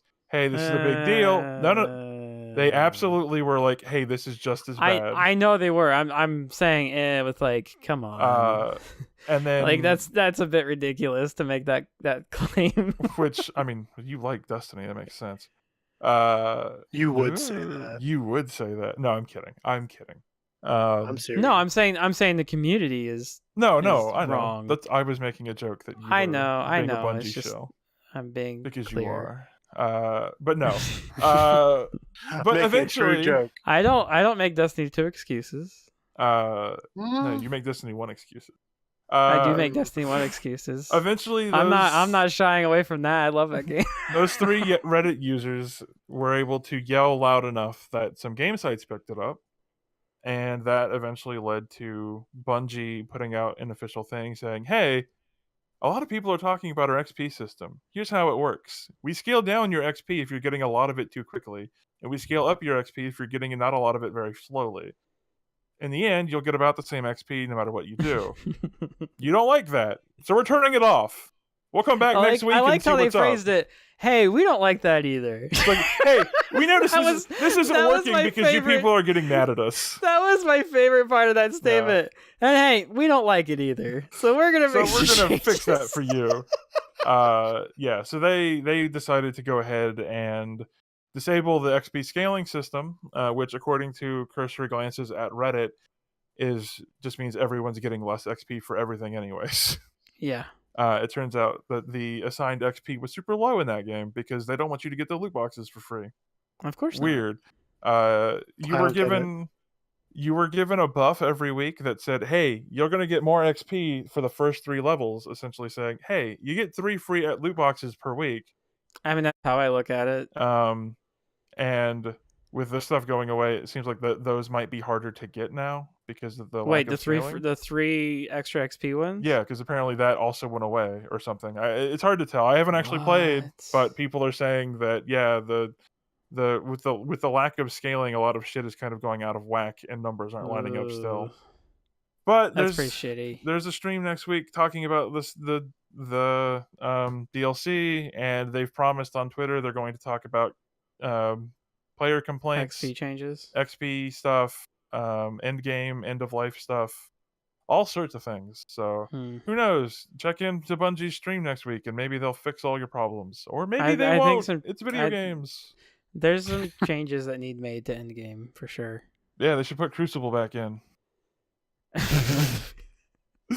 What? This 4v4 bullshit is gross. Give me 6v6, baby. Yeah. And then give me better... I don't see why you can't have both. Because you're Bungie. Have both and have fucking big team battle. Bring that shit back. Can't have anything. Nothing fun. That's what I like. Give me those 8v8s, 12v12s. 16 versus 16s? Hell yeah, dog. 32s versus 32s. I mean, 8v8 worked really well in Halo. That was a really good number. Whenever I go into Crucible, it should just launch PUBG. Yeah, what if they announced their new multiplayer thing as a battle royale mode on? Finally, but it's still 4v4. 4v4 battle royale. Mm-hmm. That would be good. Oh well. Let's see. Seth, you had mentioned something about a new Final Fantasy 15 thing earlier when we were talking off the podcast. Yeah, they've got new DLC for Final Fantasy 15. It's called Companions. And if you've played it, it's basically you're playing as a character you create through character config. I say try not to be spoily and of Right. why and when you're playing this character. You're playing this character. Oh, wait, That game's been out for so fucking long. Go ahead. It's Fucking been hold over on. a Wait, year. sorry to interrupt, but is it companions or comrades? I thought it was companions, but it might be comrades. I mean, synonyms, same fucking words. Yeah. You know where I live. We ain't getting complicated here. Here we go. Oh boy. But so you're playing a character you make. You can do it's a multiplayer game. You can have your friends play as members of your team and go out and do missions. And can you all be a character created player, or is there one character created player and then all the other cast? I'm not sure, but I think you can each be a character creator. I believe you can each be a customized avatar. Okay. With customized skills. Do they let you play the other characters? Because I know, yes, you can. I know there was a lot of talk of them letting you play that Dragoon character, and they are not accessible yet. Please look forward to it. Is basically, of course, what we've gotten on Aranea, and there was another one that people wanted that don't have access to. I don't remember. I think I know who you're talking about. I just can't remember their name. Yeah, but. So that I mean, it looks pretty neat. You're playing during a time where when you played the game, you didn't get to see what happened. So, right. And basically, what you're doing, your goal in the game is you're fighting to make sure there's a world for Noctis to come back to. Got it. I mean, depending really on how neat. long that is, that could be kind of cool. Yeah, I think it's something that I'm probably going to do when I run out of everything else to do, type thing. Like when we're like, God, we have nothing to play, I'll be like, hey, Jimmy, you want to get comrades and go see what it was about? I'm probably going to say no. While I enjoyed my time with Final Fantasy 15, you don't want to spend $20 more. In the end, I actually did kind of like the story. Yeah. I don't feel like I ever want to go back. I understand that, and I don't know that I will, but it is enticing enough that if I don't have anything else to play, I would probably go pick it up. That's a compliment. It's so good that if I didn't, if I had nothing else possible to do, if my choices were gun on the table or going to play Final Fantasy 15. Well, what I mean by that is, one, I just got a Switch, so I have a lot of catching up to do with that. Not to mention Xenoblade's coming out in what? Hell yeah. 3 days. So I'm gonna be picking that up. Oh, fuck you! Yeah. Mm-hmm. It comes out Friday. Right. December 1st. So that I've still got a lot of Switch games to catch up on. Mario, just so much to do with that, and not to mention Destiny. Destiny's got the expansion, blah blah blah, coming out. Mm-hmm. I've got a lot of shit to do. So to say I can go back to a game that isn't adding more to the end of the story, it's adding a little bit to the middle of the story that's really not that important. No, I'm not gonna issue out that time right now. Now in 2 years, maybe I'll go see. But then I feel like a game like that, you would lose the. Basically, I feel like if you're not playing it right now, you shouldn't ever play it because it's an online multiplayer game. Who are you going to have to play with in 2 years type thing? It's a multiplayer Final Fantasy, though. Isn't that just novel? They've never done that before. It's. Mm-hmm. I did like a lot of the aspects. You can actually have a healer now. You can have. It feels more like a traditional an actual party scholar only. And a party than fucking cockfest that it was in the original game. Of the exact. I'm not talking about Final Fantasy. Anyways, it sounds kind of interesting. I Right. might look into it. I don't know if I'll play it, but at least to see what's happening. Like I said, Right. I do feel like the way they set it up as a multiplayer game, I feel like if you're not playing it now, there probably won't be anything for you to play in a year or two. It's not like a DLC that you can go pick up in a year just to play the story type thing and enjoy it. I was gonna say the one nice thing I've seen about this thing is if you don't have the multiplayer subscription necessary to play multiplayer games on a console, Xbox Mhm. Live Gold or PS Plus, you can apparently play through that thing single player if you want to see the story. Oh, okay. Well, that's That's good. You can at that point it just then becomes, I think you customize all 4 characters and they just become AI controlled except for your guy. Mm-hmm. But yeah, it does look like there is a single player mode. So even if you do pick it up and there's no one online, you can still go through it and play it, which is decent. They totally could have just been like, "Oh, no, fuck you. Go find 3 friends and convince them to spend another $20 each on this game." Well, if you bought the season pass, this was included. You don't Yeah, have to spend that any is extra true. money. So if you bought the oh, season they are pass, including this in their season pass. It is in right? the If you yeah. bought the season pass, you Okay. already have this, Hmm. along with every one of the Ignis story, Galileo story, all that Mm-hmm. was all included in the season pass. So the So I season figured pass this was. for that game I figured this was extra. no. Hmm. So All right. it's not a whole lot to talk about, but it's something. Right. Well, you mentioned Xenoblade. Game I of do. the most game of the upcoming year? for me. Game of the year. Probably. Maybe. Maybe. They announced that they're gonna put the Japanese audio track for download. Oh, really? Well, I know Which what I Jimmy's think they gonna be did that. doing. They did that with Persona, didn't they? Yes, it was Yeah. a day 1 DLC. We're talking Yeah. about a good game, and you're going to go So ruin the whole it's nice. conversation. It's nice that games are starting to do that now. Beyblade. Why? Because Beyblade. Japanese voice actors are so much better. Let's go ahead and follow up on everyone's anticipated games from last episode. Oh. Oh yeah. So, Mike, Hell yeah, dude. you mentioned that you were most looking forward to Sonic Forces. Hell yeah, and I am not wrong. I am not ashamed of my choice. That game has brought me some of the funniest moments in my life. That's not true. That game is dog shit, and seeing everyone jump on this game and how bad it is great. Mm-hmm. But I will say this game brought to me Hot That Wheels donkey video. 69 and Mattel Fuckmaster and yeah, Hasbro it was- DP and all sorts of other fun names Yep. I use for playing Splatoon. So thank you, Sonic Forces. Uh-oh. Thank you, Sonic Forces. You've done it again. Paul? My most anticipated game was Battlefront 2. Uh-huh. I didn't Did you play buy it. that game? No. You think Well, I no. would. We did not.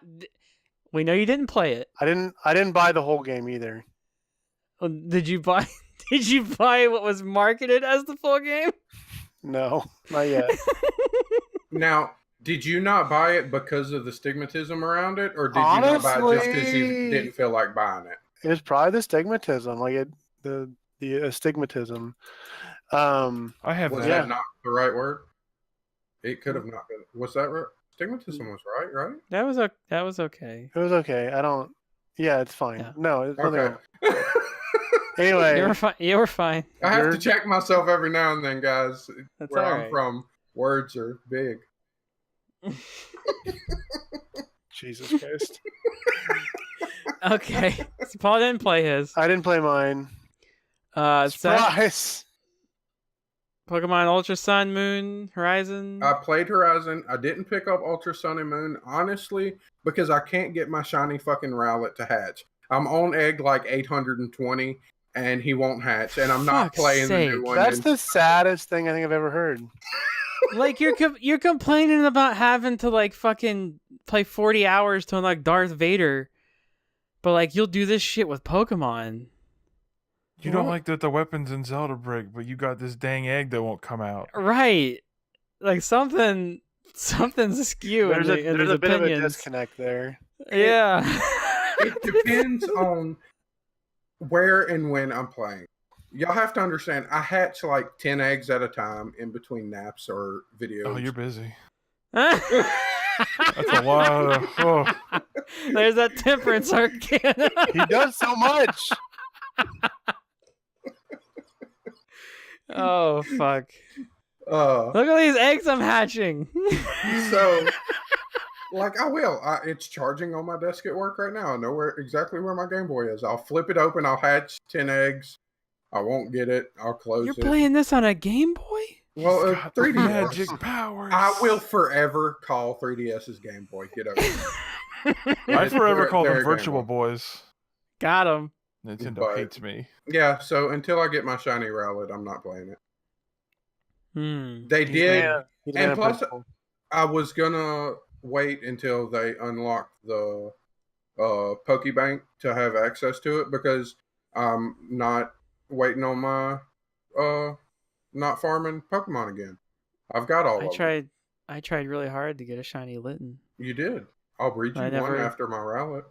I'm okay. I put in, I don't know how many hours I actually played that game trying to get that, and that was all I did. Anyway, but whatever. So dumb.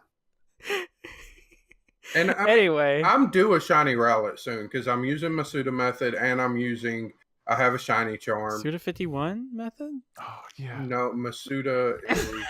Do you know what the Masuda method is? Yeah, Masuda No. Makana, what a wonderful phrase. Masuda Okay. Makana, it's the end of days.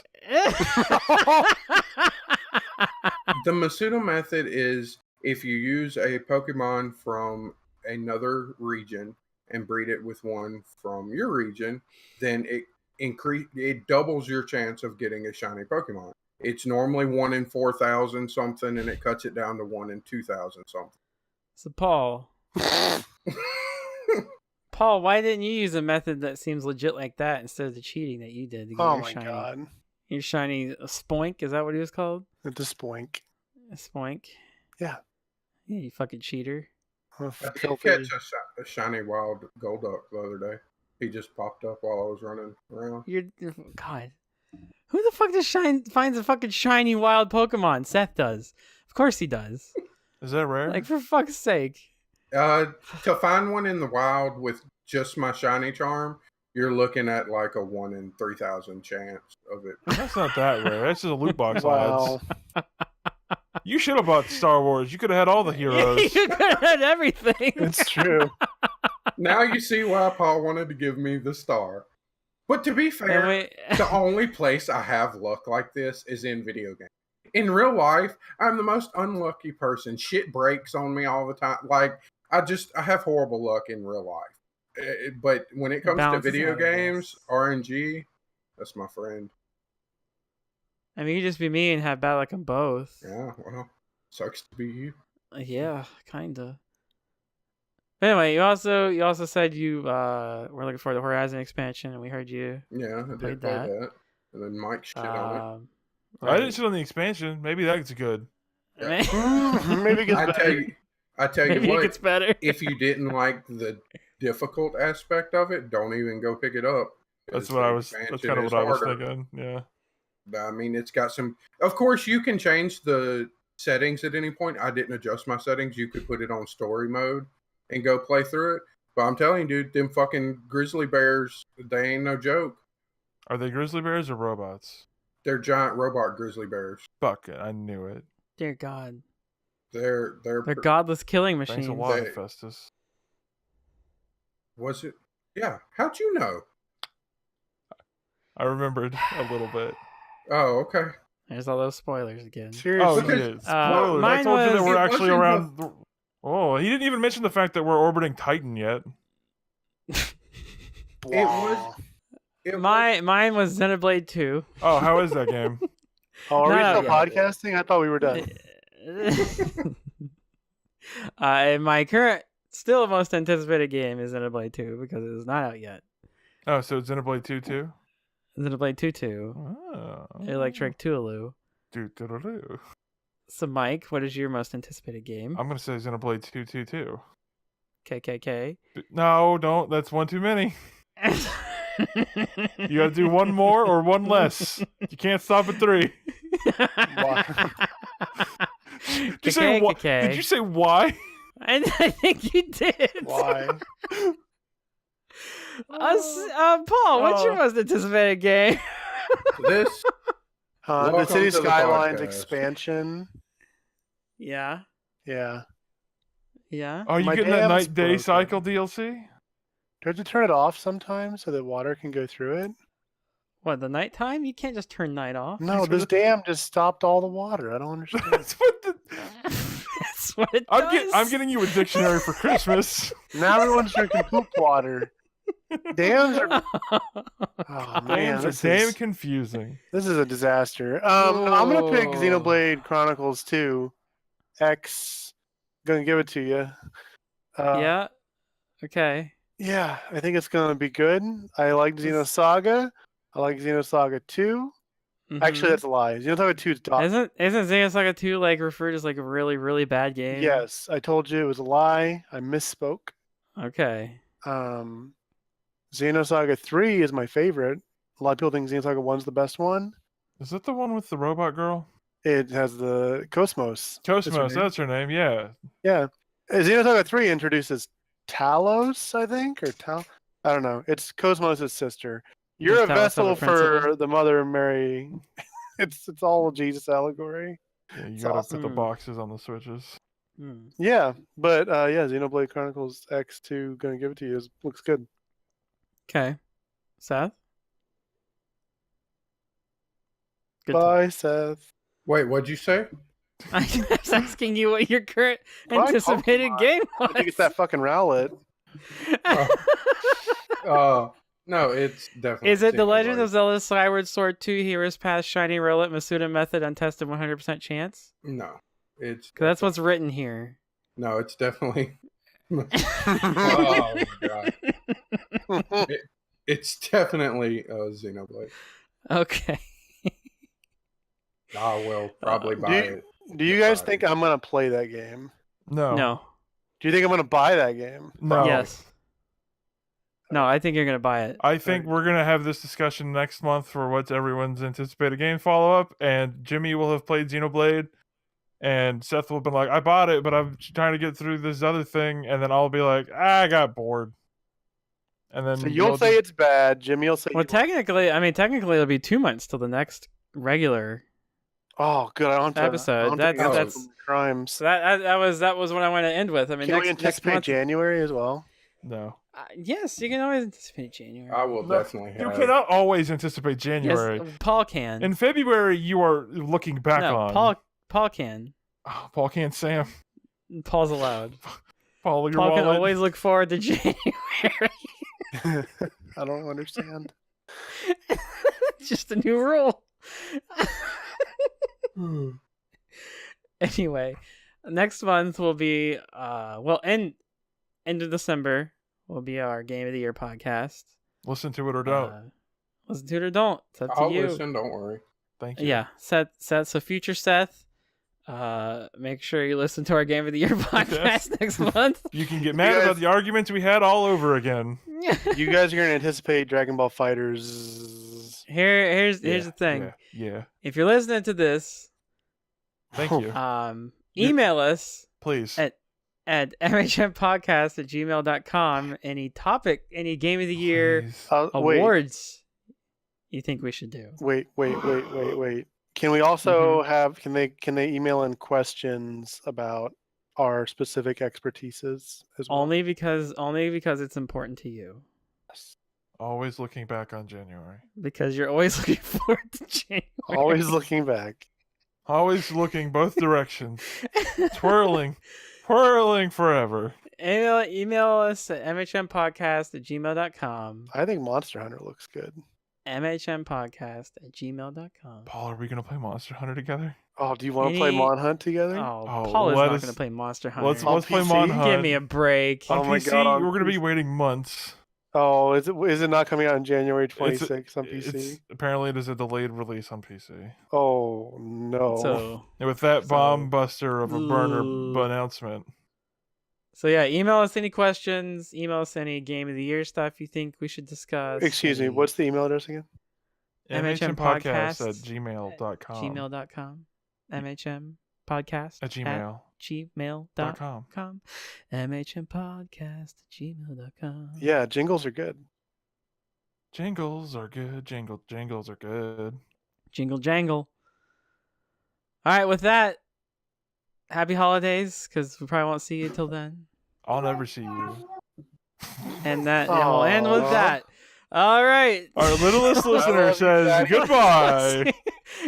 We'll see you guys later. Thanks for listening. Bye. See ya.